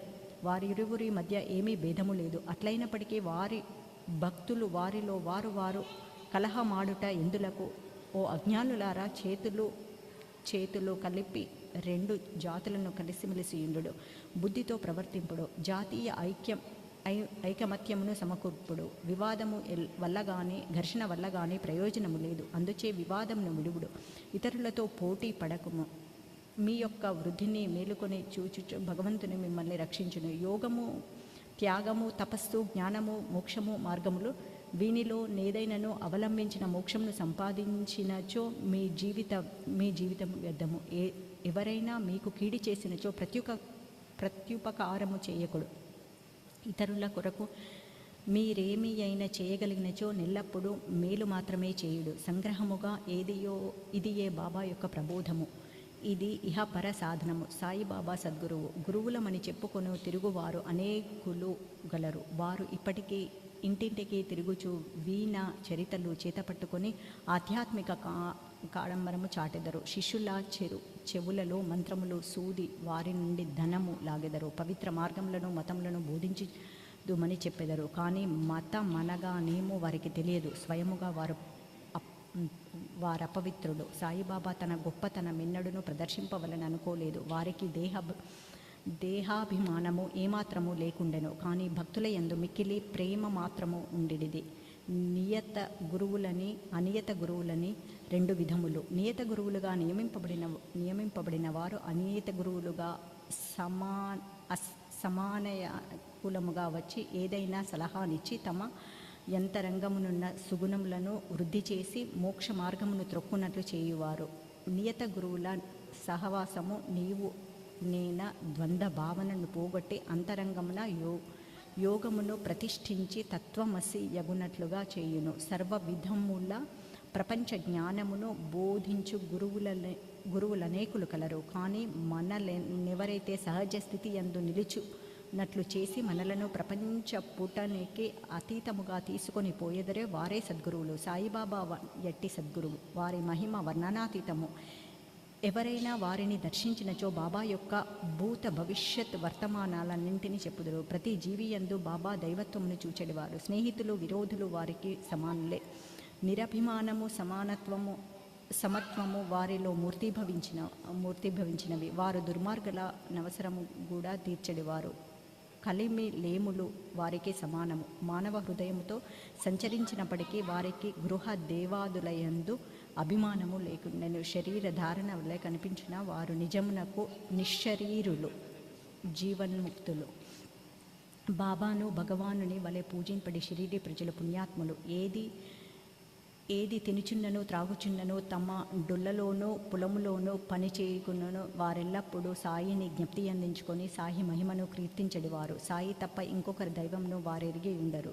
షిరిడి స్త్రీల ప్రేమను, భక్తిని, వారి మాధుర్యమును వర్ణించుటకు మాటలు చాలవు. వారు పామరులైనప్పటికీ వారికున్న స్వల్ప భాషా జ్ఞానంతోనే పేరుతో బాబాపై పాటలను కూర్చొని పాడుచుంటే వారికి అక్షర జ్ఞానము శూన్యమైనప్పటికీ వారి పాటలలో నిజమైన కవిత్వము గానవచ్చును. యథార్థమైన కవిత్వము పాండిత్యము వల్ల రాదు, అది అసలైన ప్రేమ వలన వెలువడుతుంది. కవిత్వము స్వచ్ఛమైన ప్రేమ భావన నుండి వెలువడును. అటువంటి సిసలైన కవిత్వాన్ని విద్యుల్లైన శ్రోతలు ఆస్వాదించగలరు. ఈ పల్లె పదాలన్నింటిలోనూ స్వీకరించే సాయి అనుగ్రహం వల్లనే ఏ భక్తుడైనా వాణిని శ్రీ సాయి లీలా పత్రికలో లేదా పుస్తక రూపంలో ప్రకటించి ఎంతయో బాగుండెను. బాబా వారి ఎనకువ భగవంతునికి 6 లక్షణములు గలవు. కీర్తి, ధనము, అభిమానము లేకుండుట, జ్ఞానము, మహిమ, ఔదార్యము ఈ గుణములను బాబాలో ఉండెను. భక్తుల కొరకు మానవ రూపంలో అవతరించిన భగవత్వత్వమే సాయిబాబా. వారి కరుణ అనుగ్రహము అద్భుతములు. వారే కరుణతో భక్తులకు తమ వద్దకు చేర్చుకొని ఉండేది. వారి మహత్యమును తెలుసుకొనుటకు శక్తి ఎవరికి గలదు? భక్తుల కొరకు బాబా నోట వెలువడిన పలుకుట సరస్వతీదేవి కూడా వెరగు చెందును. ఒక ఉదాహరణ, బాబా యొక్క ఎనకుతో నిట్లడను. బానిసలకు బానిసయగు నేను మీకు రుణగ్రస్తుడను. మీ దర్శనం వల్లనే నేను తృప్తుడినైతిని. మీ పాదములను దర్శించుట నా భాగ్యము. నీ యశుద్ధతతో నేనొక పురుగును, అట్లాగుట వలన నేను ధన్యుడను. ఏమి వారి అనకువ? బాబా యొక్క ఈ వాక్యములను ప్రచురించడం ద్వారా బాబాను కించపరిచినని ఎవరైనా ఎననచో, ఈ నా అపరాధమునకు బాబాను క్షమాపణ కోరేదను. తత్పార్థము నేను నా జపమును చేసేదను. బాహ్య దృష్టికి బాబా ఇంద్రియ విషయములను అనుభవించిన వారి వలె కనిపించినప్పటికీ ఇంద్రియానుభూతులలో వారికేమాత్రము అభిరుచి ఉండేది కాదు. అసలు ఇంద్రియ భావముల పట్ల స్పృహయే లేకుండెను. వారు భుజించినప్పటికీ దేని యందు దానికి రుచి ఉండేది కాదు. వారు ప్రపంచమును చూచినట్లు కనిపించుచుండెను, కానీ దాని ఎందే మాత్రము ఆసక్తి లేకుండెను. మమకారమున్నచో వారి హనుమంతుని వలె స్ఖలిత బ్రహ్మచారులు. వారికి దేని యందు మమకారము లేకుండెను. వారు శుద్ధ చైతన్య స్వరూపులు. కోరికలు, కోపములు మొదలగునవి భావి వికారములు శాంతించును. స్వాస్థ్యము చెంది విశ్రాంతి ధామము వేయవలే వారు విరాగులు, నా ముక్తులు, పరిపూర్ణులు. వీరిని వివరించట కొరకు ఉదాహరణము, షిరిడీలో విచిత్ర పురుషుడనే ఒకడుండేవారు. అతనికి పేరు నానావళి. అతడు బాబా విషయములను పనులను పెట్టుచుండేవారు. అతను ఒకనాడు బాబా వద్దకు పోయి బాబాను వారి గద్దె నుండి లేవవలసినదని, దానిపైన తాను కూర్చుండవలనని తనకు బుద్ధి పుట్టినదని అనెను. వెంటనే బాబా లేచి గద్దెని ఖాళీ చేసి నానావాలి దానిపై కొంతసేపు కూర్చుండి లేచి బాబాను తిరిగి కూర్చోమనెను. బాబా తన గద్దెపైన కూర్చుని నానావలికి బాబా పాదములను సాష్టాంగ నమస్కారం చేసి వెళ్ళిపోయాను. తన గద్దె మీద నుంచి దిగి పొమ్మనినా దానిపైన ఇంకొకరు కూర్చున్న బాబాకు ఎట్టి యసంతుష్టి వెలిబుచ్చలేదు. బాబా యొక్క నానావలి యొక్క ప్రేమించువాడనని అతడు బాబా మహాసమాధి చెందుట 13వ నాడు దేహత్యాగము చేసెను. మహాత్ముల కథాశ్రవణము, వారి సాంగత్యము అతి సులభ మార్గము. సాయిబాబా సామాన్యుల వలెనే నటించినప్పటికీ వారి చర్యలను బట్టి వారు అసాధారణ బుద్ధికుశలత కలవారని తెలియవచ్చును. వారు చేయునంతయు తమ భక్తులు మేలు కొరకే అని వారు ఆసనములను కానీ యోగాభ్యాసములు కానీ మంత్రోపదేశములు కానీ తమ భక్తులను ఉపదేశించలేదు. తెలివితేటలను ప్రక్కకు పెట్టి సాయి సాయి అను నామమును మాత్రము జ్ఞప్తి అందించుకొనుమని అట్లు చేసినచో వారు సర్వబంధముల నుండి విముక్తులై స్వాతంత్ర్యము పొందుదురనే చెప్పాను. పంచాగ్నిల నడుమ కూర్చుండుట, యాగములను చేయుట, మంత్రజపములను చేయుట, అష్టాంగ యోగములు మొదలగునవి బ్రాహ్మణులకే వీలుపడును. తక్కిన వర్ణముల వారికి ఇవి ఉపయుక్తములు కావు. ఆలోచించుటచే మనస్సు యొక్క పని. అది ఆలోచించకుండా ఒక్క నిమిషమైనా ఉండలేదు. దానిదేకైనా ఇంద్రియ విషయములను జ్ఞప్తికి తెచ్చిచో దానిని చింతించుచుండును. గురువును జ్ఞప్తికి తెచ్చినచో గురువుయే చింతించుచుండును. మీరు సాయిబాబా యొక్క గొప్పతనమును, వైభవమును శ్రద్ధగా వింటిరి. ఇదియే వారికి జ్ఞప్తి అందించుకొనుటకు సహజమైన మార్గము. ఇదియే వారి పూజయు కీర్తనయు. మహాత్ముల కథలను వినుట పైన చెప్పిన ఇతర సాధనముల వలె కష్టమైనది కాదు. ఇది మిక్కిలి సులభసాధ్యమైనది. వారి కథలు సంసారములనందు గల భయములను కొన్నింటిని పారద్రోలి పారమార్థిక మార్గమునకు తీసుకొని పోవుటకు. కావున మహాత్ముల చరిత్రలను శ్రవణము చేయుడు, వీనినే మననము చేయుడు, వీనిలోని సారాంశమును జీర్ణించుకొనుడు. ఇంత మాత్రమున చేసినచో బ్రాహ్మణులే కాక స్త్రీ శూద్రాది అన్ని వర్ణముల వారు కూడా పవిత్రులగుదురు. ప్రాపంచిక బాధ్యతలందు తగులుకొనియున్నను మీ మనస్సును సాయిబాబా కర్పింపుడు. వారి కథలు వినుట వారిని తప్పక మనలను అనుగ్రహించగలరు. ఇది మిక్కిలి సులభోపాయము అయినచో మరి దీనినెందుకు అందరూ అవలంబించుకున్నారో అని అడగవచ్చును. కారణమేమనగా భగవంతుని కృపా కటాక్షము లేని ఎడల మహాత్ముల చరిత్రలను వినుటకు మనస్సు అంగీకరింపదు.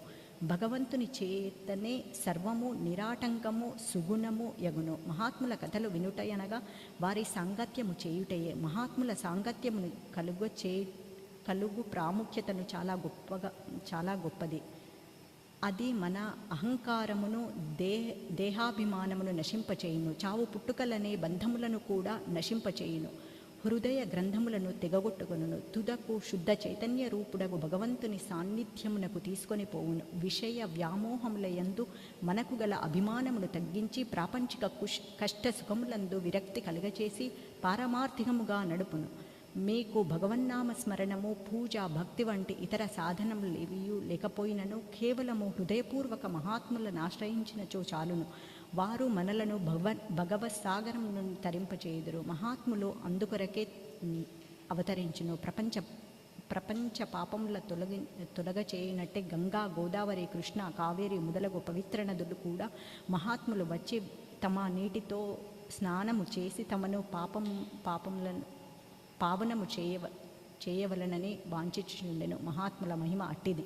మన పూర్వజన్మ సుకృతముచే మనకు సాయిబాబా పాదాలను ఆశ్రయించు భాగ్యము లభించినది. మసీదు గోడ కానుకొని ఊది మహాప్రసాదమును తమ భక్తులకు యోగ క్షేమములచే పంచిపెట్టు సుందర స్వరూపుడగు ఈ ప్రపంచము యొక్క అభావమును చింతించువాడును సదా పూర్ణానందంలో మునిగియుండు వాడను సాయి పాదములను సాష్టాంగ నమస్కారములు చేయుచు ఈ అధ్యాయమును ముగించెదను. ఓం సద్గురు సాయి నాథాయ నమః.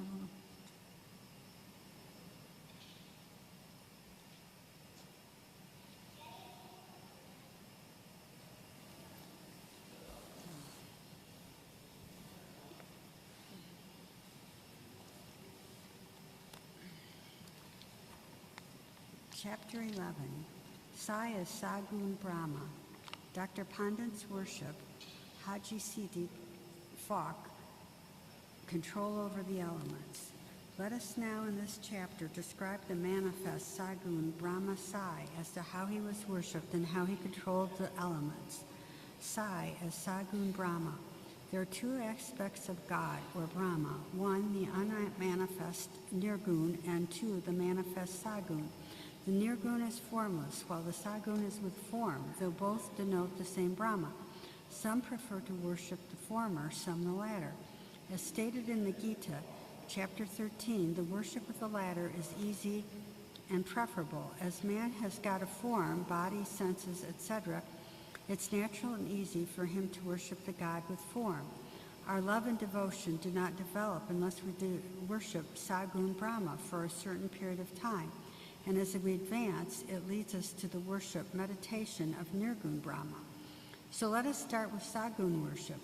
Image, altar, fire, light, sun, water, Brahma are the 7 objects of worship, but Sadguru is better than all of these. Let us on this occasion bring to our mind the form of Sai, who was non-attachment incarnate, and who was a resting place for his devotees. Our faith in his words is the asan, and our sankalpa, determination to accomplish the puja, is the abandonment of all our desires. Some say that Sai was a Bhagwat Bhakta, a devotee of the Lord. Others say he was a Maha Bhagwat, a great devotee. But to us, he is God incarnate. He was ever forgiving, never irritable, straight, soft, tolerant, and content beyond comparison. Though he looked embodied as having the form, he was really disembodied, emotionless, unattached, and internally free. The Ganges, on its way to the sea, cools and refreshes the creatures affected with heat, gives life to the crops and trees, and quenches the thirsts of many. Similarly, saints' souls like Sai, while they live their own life, give solace and comfort to all. Lord Krishna has said that the saint is my soul, my living image. I am he, or he is my pure form, being. In this indescribable Shakti, or power of God, known as pure existence, knowledge, and bliss, incarnated in the form of Sai and Shirdi. The Shruti Tirya Upanishad describes Brahma as pure bliss. This we read or hear daily in the books, but the devout people experience this Brahma or bliss in Shirdi. Baba, the support of all, required no prop or asan from anybody. He always used a piece of sackcloth for his seat, which was covered with a small mattress by his bhaktas, and had a bolster placed by them for rest to his back. Baba respected the feeling of his devotees and allowed them to worship him as they liked. Some waved chamar or fans before him, some played on musical instruments, some washed his hands and feet. Some others applied scent and chandan, some gave betel nut with leaves, and some offered naivedya. Though he looked like living in Shirdi, he was present everywhere. This all-pervasive of his was daily experienced by his devotees. Our humble prostration to this all-pervasive Sadguru. Dr. Pandit's worship. One Dr. Pandit, a friend of Tachi Sahib Nulkar, once came to Shirdi for Baba's darshan. After saluting Baba, he sat in the masjid for some time. Baba asked him to go to Dadabat Kalkar. He went to Dadabat, by whom he was well received. Then Dadabat left his house for puja, and Dr. Pandit accompanied him. Dadabat worshipped Baba. Nobody until then dared to apply sandal paste to Baba's forehead. Only Malsapati used to apply it to his throat. But this simple-hearted Dr. Pandit took Dadabat's dish containing puja materials and taking sandal paste out of it, drew a tripand, i.e. 3 horizontal lines, on Baba's forehead. To the surprise of all, Baba kept silent without uttering a single word. Then Dadabat that evening asked Baba, "How is it that though you object to the sandal paste being applied by others to your forehead, you allowed Dr. Pandit to do so?" Baba replied that Dr. Pandit believed him as to be the same as his guru, Raghunath Maharaj of Dopashwar, known as Kakapuranik, and he applied paste to his forehead as he was doing to his guru. Hence, he could not object. On enquiry, Dr. Pandit told Dadabat that he took Baba as his guru Kakapuranik and realized him as the same. Hence, he marked the tripand on Baba's forehead as he did on his guru. Though Baba allowed the devotee to worship him as they pleased, still sometimes he acted in a strange way. Sometimes he threw away the puja dish and was wrath incarnate. Then who could approach him? Sometimes he scolded the devotees. At times he looked softer than wax, a statue of peace and forgiveness. Though he seemed to shake with anger and his red eyes rolled around still, he was internally an ocean of affection and motherly love. He would call out his devotees and say that he never knew when he was ever angry with them. If it was possible that mothers could kick their children and the sea turn back the river, he too could neglect the devotees' welfare. That he, the slave of his devotees, always stood by them and responded to them whenever they called upon him, and that he always longed for their love. Haji Siddiq Falk. There was no knowing as to when Baba would accept the devotee. That depended on his will. Siddiq Falk's story is to the point. One Mohammedan gentleman by the name of Siddiq Falk of Kalyan, after making pilgrimage to Mecca and Medina, came to Shirdi. He lived in the Chavadi, facing north, and sat in the open court of the masjid. For 9 months, Baba ignored him and did not allow him to step into the masjid. Falk felt much disconsolate and did not know what to do. Somebody advised him not to be disappointed, but to try to approach Baba through Shama, Madhavrao Deshpande, a close and intimate devotee of Baba. He told him that as they approached the Lord Shiva through his servant and devotee Nandi, so should Baba be approached through Shama. Falk liked the idea and implored Shama to intercede for him. Shama agreed, and on a convenient occasion spoke to Baba about him thus: "Baba, why don't you allow the old Haji to step into the masjid while so many persons freely come and go after taking your darshan? Why not bless him once?" Baba replied, Shama, you are immature to understand things. If the fakir, Allah, does not allow, what can I do? Without his grace, who will climb into the masjid? Well, go to him and ask him whether he will come to the narrow path near the Barvi well. Shama went and returned with an affirmative answer. Again, Baba said to Shama, ask him whether he is willing to pay me the sum of 40,000 rupees in 4 installments. Shama went and returned with the answer that he was willing to pay even 40 lakhs. Again, Baba said to Shama, we are going to cut a goat in the masjid, so ask him whether he would like to have its meat, haunch, or testicles of the goat. Shama returned with the answer that the Haji would be happy to receive a small crumb from Baba's kolamba mud pot. Hearing this, Baba got excited and with his hands threw away the earthen jars and kolamba and went straightaway advanced to the Haji and lifting up his kafni in his arms said, why do you brag and pose yourself as an old Haji? Do you read the Quran like this? Are you proud of your pilgrimage to Mecca? You are proud of your pilgrimage to Mecca, but you do not know me.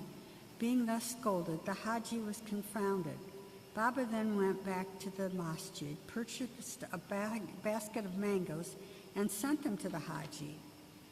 Then again, Baba went to the Haji, and taking out 55 rupees from his pocket, gave them in Haji's hand. Therefore, Baba loved the Haji. Baba loved the Haji, invited him for meals, and the Haji thereafter came to the masjid whenever he liked. Baba gave him at times some rupees, and thus the Haji was enrolled in Baba's darbar. Baba's control over the elements. We shall close this chapter after describing 2 incidents showing Baba's control over the elements. 1, once at evening time, there was a terrible storm at Shirdi. The sky was overcast with thick black clouds. The winds began to blow with great force. The clouds roared, and the lightning began to flash, and the rain started pouring in torrents. In a short time, the whole place was flooded with water.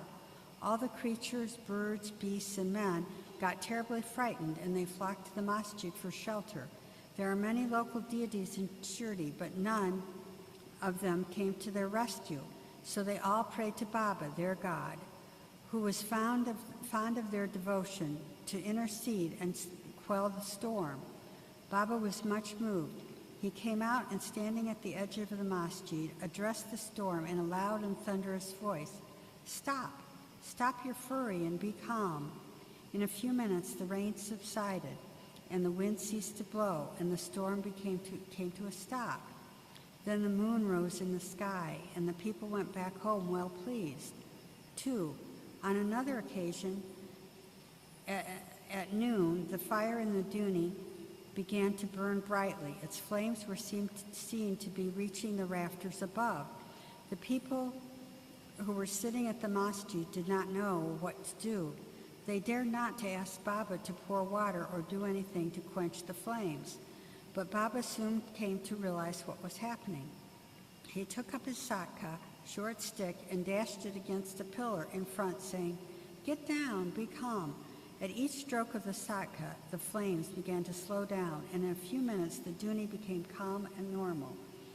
This is our Sai, an incarnation of God. He will bless any man who will prostrate and surrender himself to him. He who will read the stories of this chapter daily with faith and devotion will soon be free from all calamities. Not only this, but always attached and devoted to Sai. He will very soon grant God vision. All his desires will be fulfilled, and being ultimately desireless, he will attain the supreme. Amen. Bow to Shirdi Sai, peace to all. Chapter 12, Sai Leela's Experiences of 1. Kaka Mahajani, 2. Dumal Pleader, 3. Mrs. Nimankar, 4. Muley Shastri, 5. A doctor. Now let us see in this chapter how devotees were received and treated by Baba. Saints' Mission. Sai Ram devotees, Madhyana Arati will start in 5 minutes. We request devotees to observe silence while we all perform Arati with utmost devotion. Jai Sai Ram.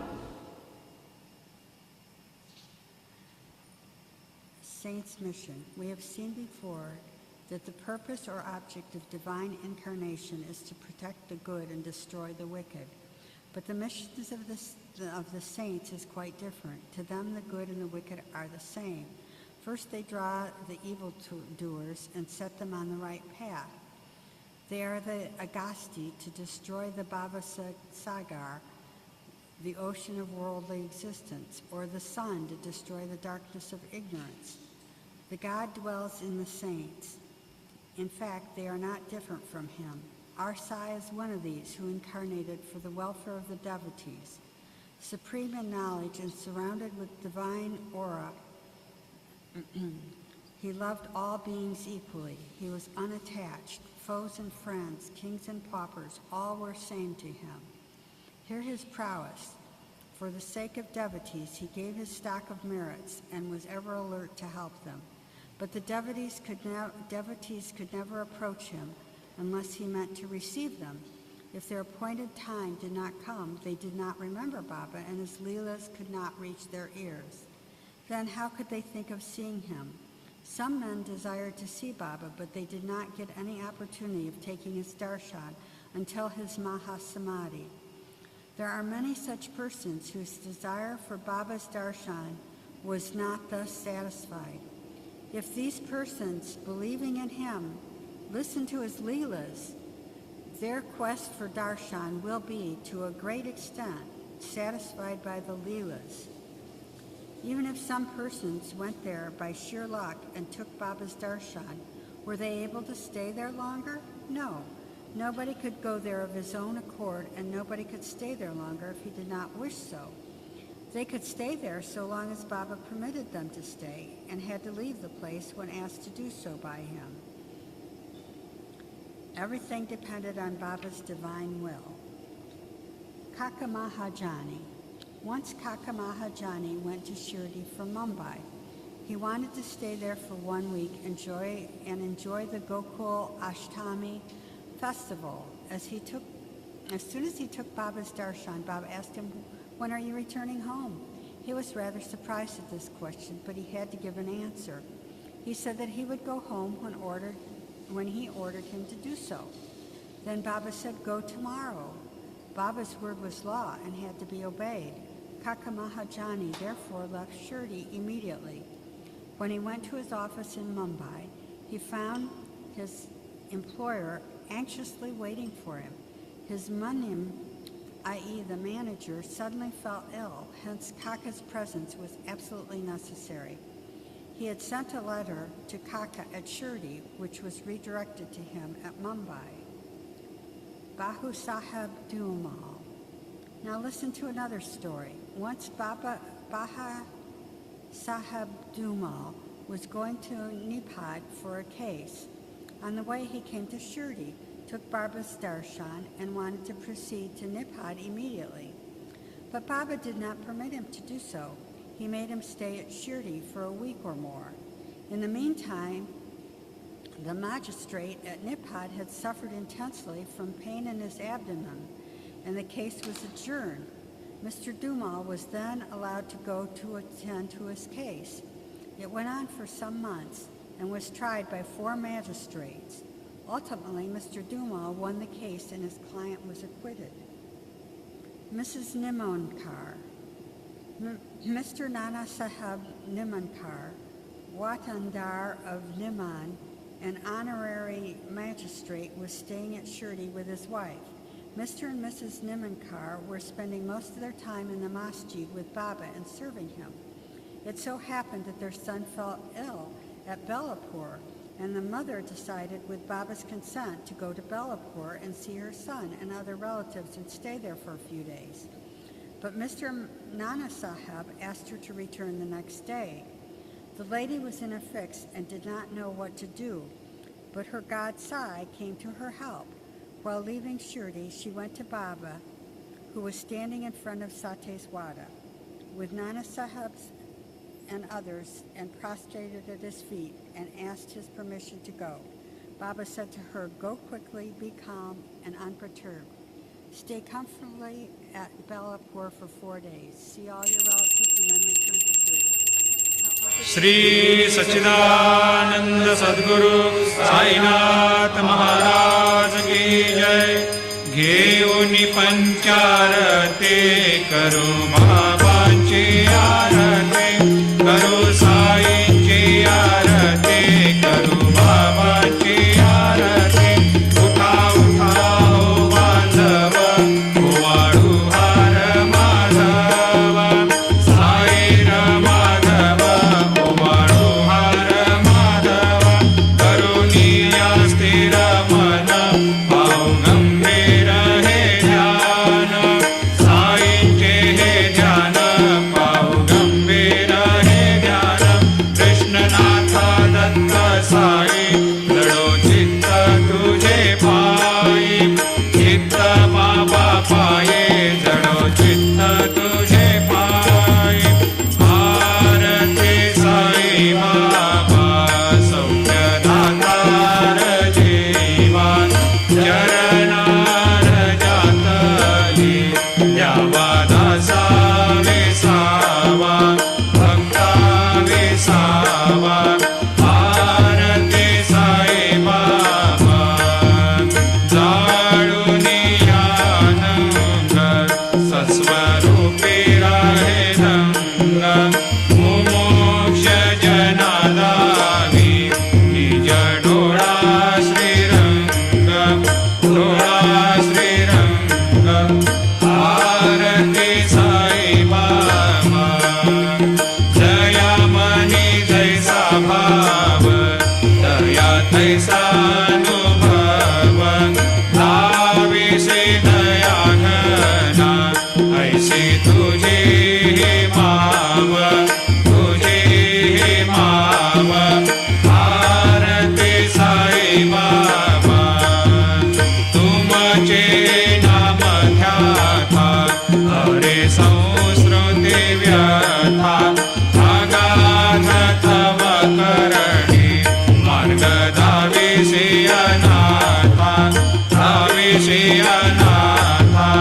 आरती साई बाबा, कलियुगी अवतार, सगुण परब्रह्म साचार, अवतीर्ण झालासे, स्वामी दत्त दिगंबर, दत्त दिगंबर। आरती साई बाबा, 8 दिवसा गुरुवारी, भक्त करे देवारे, प्रभु पद पावया, भव भय निवारे, भय निवारे। आरती साई बाबा, माझा निज द्रव्य ठेवा, तव चरण रज सेवा, मागणे हेची आता, तुम्हा देवाधिदेवा, देवाधिदेवा। आरती साई बाबा, इच्छिता दिन चातक, निर्मल तोया निज सुख, आजावे माधवाया, सांभाळा आपुली भाक, आपुली भाक। आरती साई बाबा, सौख्यदातार जीवा, चरणार जातळी, द्यावा दासा विसावा, भक्ता विसावा। आरती साई बाबा, जय देव दत्तावधूता, हो साई अवधूता, जोडून करतव चरणी ठेवी तो माता। जय देव अवतरसे तू येता, धर्माते ग्लानी, नास्तिकांनाही तुला विसि निज भजनी।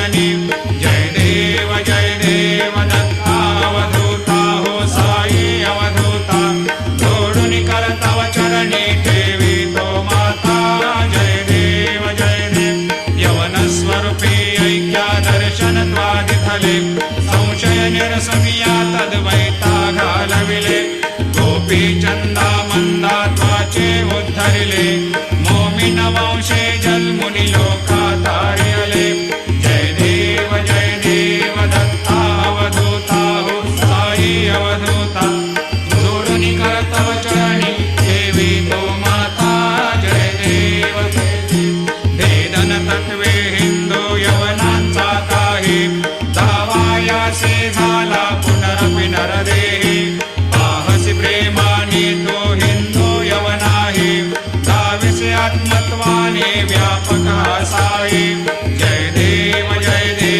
दत्तावधूता हो साई अवधूता जोडून कर तव चरणी ठेवी तो माता जय देव देवा साई नाथा तत्पदनत भावे परमाया मोहित जनमोचन झनि भावे त्वत्कृपया सकलांचे संकट निरसावे देशील तरते त्वद्यश कृष्णाने गावे जय देव दत्तावधूता हो साई अवधूता जोडून कर तव चरणी ठेवी तो माता जय देव शिर्डी माझी पंढरपूर साई बाबा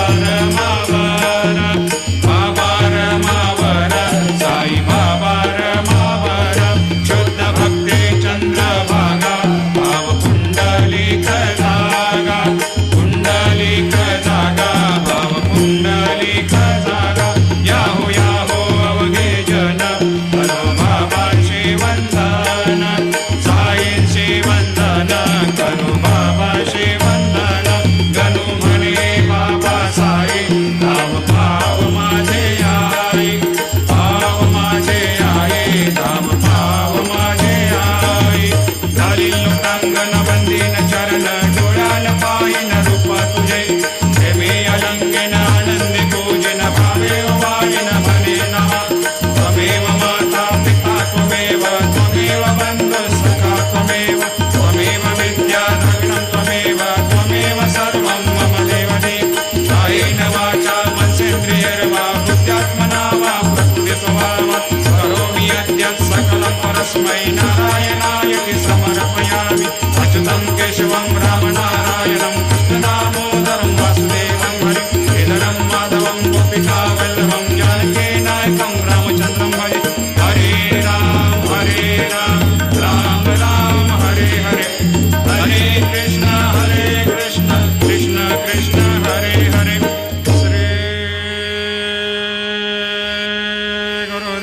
गुरुदेव दत्त हरि ओम यज्ञेन यज्ञमयजन्त देवास्तानि धर्माणि प्रथमान्यासन्न तेहनाकं हेमान् सजन्त यत्र पूर्वे साद्या सन्ति देवाः ॐ राजाधिराजाय प्रसह्य साहिने नमो वयं वै श्रवणाय कूर्महे समे कामान् कामकामाय मह्यं कामेश्वरो वै श्रवणो दधातु कुबेराय वै श्रवणाय महाराजाय नमः ॐ स्वस्ते साम्राज्यं भोज्यं स्वराज्यं वैराज्यं पारमेष्ठ्यं राज्यं महाराज्यमाधिपत्यमयं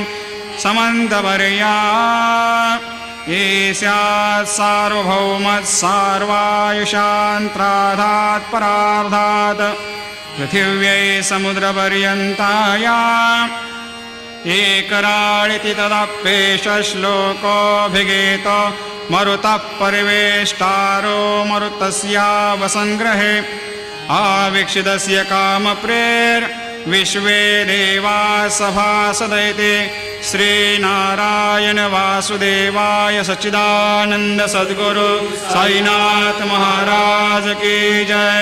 अनंता तुला ते कसे रे स्तवावे, अनंता तुला ते कसे रे नमावे, अनंता मुखाचा शिने शेष गाता, नमस्कार साष्टांग श्री साईनाथा, स्मरावे मनी त्वत्पदा नित्य भावे, पुरावे तरे भक्ती साठे स्वभावे, तरावे जगातारुणी मायताता, नमस्कार श्री साईनाथा, वसे जो सदा दावया संत लीला, दिसे अज्ञ लोकान परे जो जनाला, परे अंतरे ज्ञान कैवल्य दाता, नमस्कार साष्टांग श्री साईनाथा, परालाधला जन्म हा मानवाचा, नरासार्थका साधनीभूत साचा, धरो साई प्रेमा गळाया अहंता, नमस्कार साष्टांग श्री साईनाथा, धरावे करे सान अल्पज्ञ बाला, करावे आम्हा धन्य चुंबो निघाला, मुखे घाल प्रेमे पराग्रास आता, नमस्कार श्री साईनाथा, सुराधिक ज्यांच्या पदा वंदिता ते, सुराधिक ज्यांते समानत्व देते, प्रयागादि तीर्थे पदी नम्र होता, नमस्कार साष्टांग श्री साईनाथा, तुझ्या ज्या पदा पाहता गोप बाले, सदा रंगलेचे स्वरूपे मिळाले, करी रास क्रीडा सवे कृष्णनाथा, नमस्कार साष्टांग श्री साईनाथा, तुला मागतो मागणे एक द्यावे, करा जोडितो दीन अत्यंत भावे, भवी मोहनी राज हातारे आता, नमस्कार श्री साईनाथा, ऐसा येई बा साई दिगंबरा, अक्षय रूप अवतारा, सर्व हे व्यापक तो, श्रुती सारा अनुसया त्रिकुमारा, बाबा येई बा, काशी स्नान जपा प्रतिदिवशी, कोल्हापूर भिक्षेशी, निर्मल नदी तुंगा जलप्राशी, निद्रा माहुर देशे, ऐसा येई बा, झोळे लोंब तसे वाम करे, त्रिशूल डमरू धारे, भक्ता वरद सदा सुखकारे, देशील मुक्तिचारे, ऐसा येई बा, पायी पादुका जपमाला, कमंडलो मृगछाला, धारण कर सेवा, नागजटा मुकुट शोभतो माथा, ऐसा येई बा, तत्पर तुझाया जे ध्याने, अक्षय त्यांचे सदने, लक्ष्मी वास करे, दिन रजने रक्षसे संकट वारुणी, ऐसा येई बा, या परिध्यान तुझे गुरुराया, दृश्य करी नयनाया, पूर्णानंद सुखे, ही काया लाविशी हरि गुण गाया, ऐसा येई बा, साई दिगंबरा, अक्षय रूप अवतारा, सर्व हि व्यापक तो, श्रुती सारा अनुसया त्रिकुमारा, बाबा येई बा, सदा सस्वरूपं चिदानन्दकन्दं, जगत्सम्भवस्थान संहार हेतुं, स्वभक्तेच्छया मानुषं दर्शयन्तं, नमामीश्वरं सद्गुरुं साईनाथं, भवद्वांत विध्वंसमार्तण्डमीड्यं, मनोवागतीतं मुनिर्ध्यानगम्यं, निर्विकारमव्यापकं निर्मलं निर्गुणत्वां नमामीश्वरं सद्गुरुं साईनाथं भवाम्भोधिमग्नार्दितानां जनानां स्वपादाश्रितानां स्वभक्ते प्रियाणां समुद्धारणार्थं कलौ सम्भवन्तं नमामीश्वरं सद्गुरुं साईनाथं सदा निम्बवृक्षस्य मूलाधिवासात् सुधास्राविणं तीक्तमप्यप्रियन्तं तरुं कल्पवृक्षाधिकं साधयन्तं नमामीश्वरं सद्गुरुं साईनाथं सदा कल्पवृक्षस्य तस्याधिमूले भवद्भावबुद्ध्या सपर्यादिसेवां नृणां कुर्वतां भोक्तिमुक्ते प्रदन्तं नमामीश्वरं सद्गुरुं साईनाथम् अनेकाश्रुता तर्क्यलीलाविलासै समावेशकृतेषान् भास्वत्प्रभावम् अहं भावहीनं प्रसन्नात्मभावं नमामीश्वरं सद्गुरुं साईनाथं सतां विश्रमाराममेवाभिरामं सदा सज्जनैः सस्तुतं सन्नमद्भिः जनामोददं भक्तभद्रप्रदन्तं नमामीश्वरं सद्गुरुं साईनाथम् अजन्माद्यमेकं परब्रह्म साक्षात् स्वयं सम्भवं राममेवावतीर्णं भवद्दर्शनात् सम्पुनीतप्रभोऽहं नमामीश्वरं सद्गुरुं साईनाथम् श्री साईश कृपानिधेऽखिलनृणां सर्वार्थसिद्धिप्रदा युष्मत्पादरजप्रभावमतुलं धातापि वक्ता क्षमः सद्भक्त्या शरणं कृताञ्जलिपुट सम्प्रापितोऽस्मि प्रभो श्रीमत्साई परेशपादकमलान्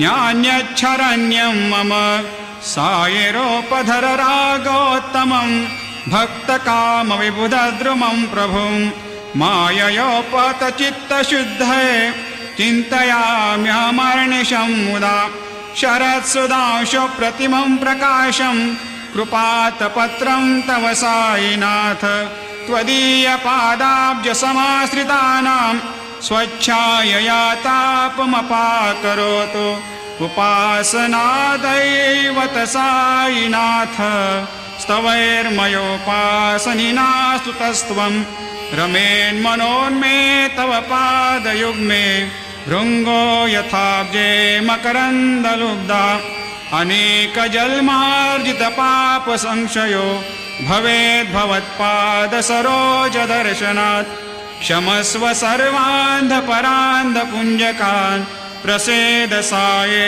सद्गुरोदयानिधे श्री साईनाथ चरणामृतपोतचित्तास् तत्पादसेवनरतः सततं च भक्त्या संसारजन्यदुनितोर्धवनिर्गतास्ते कैवल्यधाम परमं समवाप्नुवन्ते स्तोत्रमेतत्पठेद् भक्त्या यो नरस्तन्मना सदा सद्गुरो साईनाथस्य कृपापात्रं भवेद् ध्रुवम् करचरणकृतं वा कायजं कर्मजं वा श्रवणनयनजं वा मानसं वा अपराधं विहितमविहितं वा सर्वमेतत् क्षमस्व जय जय करुणाब्धे श्री प्रभो साईनाथ श्री सच्चिदानंद सद्गुरु साईनाथ महाराज की जय।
you're done.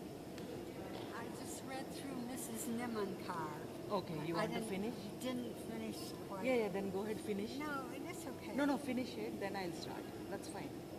Do we start right now? Yeah, go ahead and start. Okay. We need to finish it, then we can go to the next one. Okay.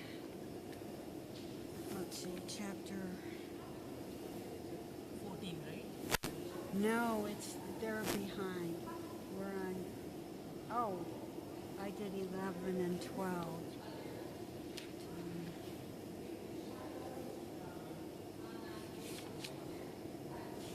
Okay.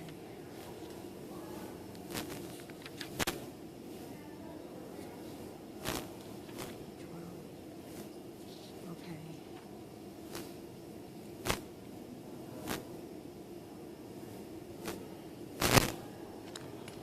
They don't have the mic on yet, so I don't know if we're supposed to start. Okay. I didn't finish the last sentence, so I'll put it in there. Mr. Nanasev's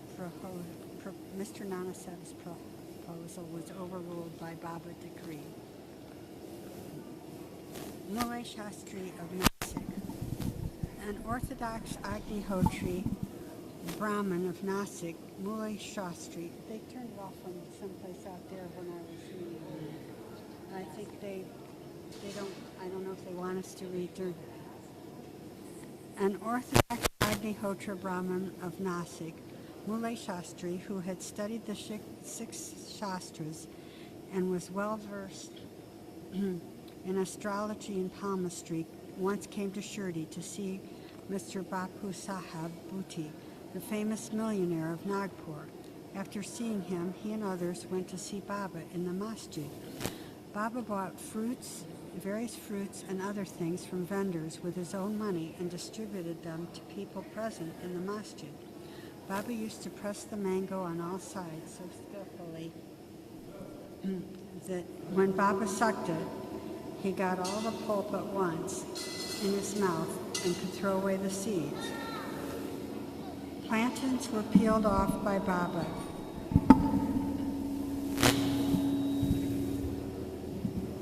And the pulp at once in his mouth could throw away the seed. Plantains were peeled off by Baba, and the pulp was distributed to the devotees, while the skins were retained by Baba for himself.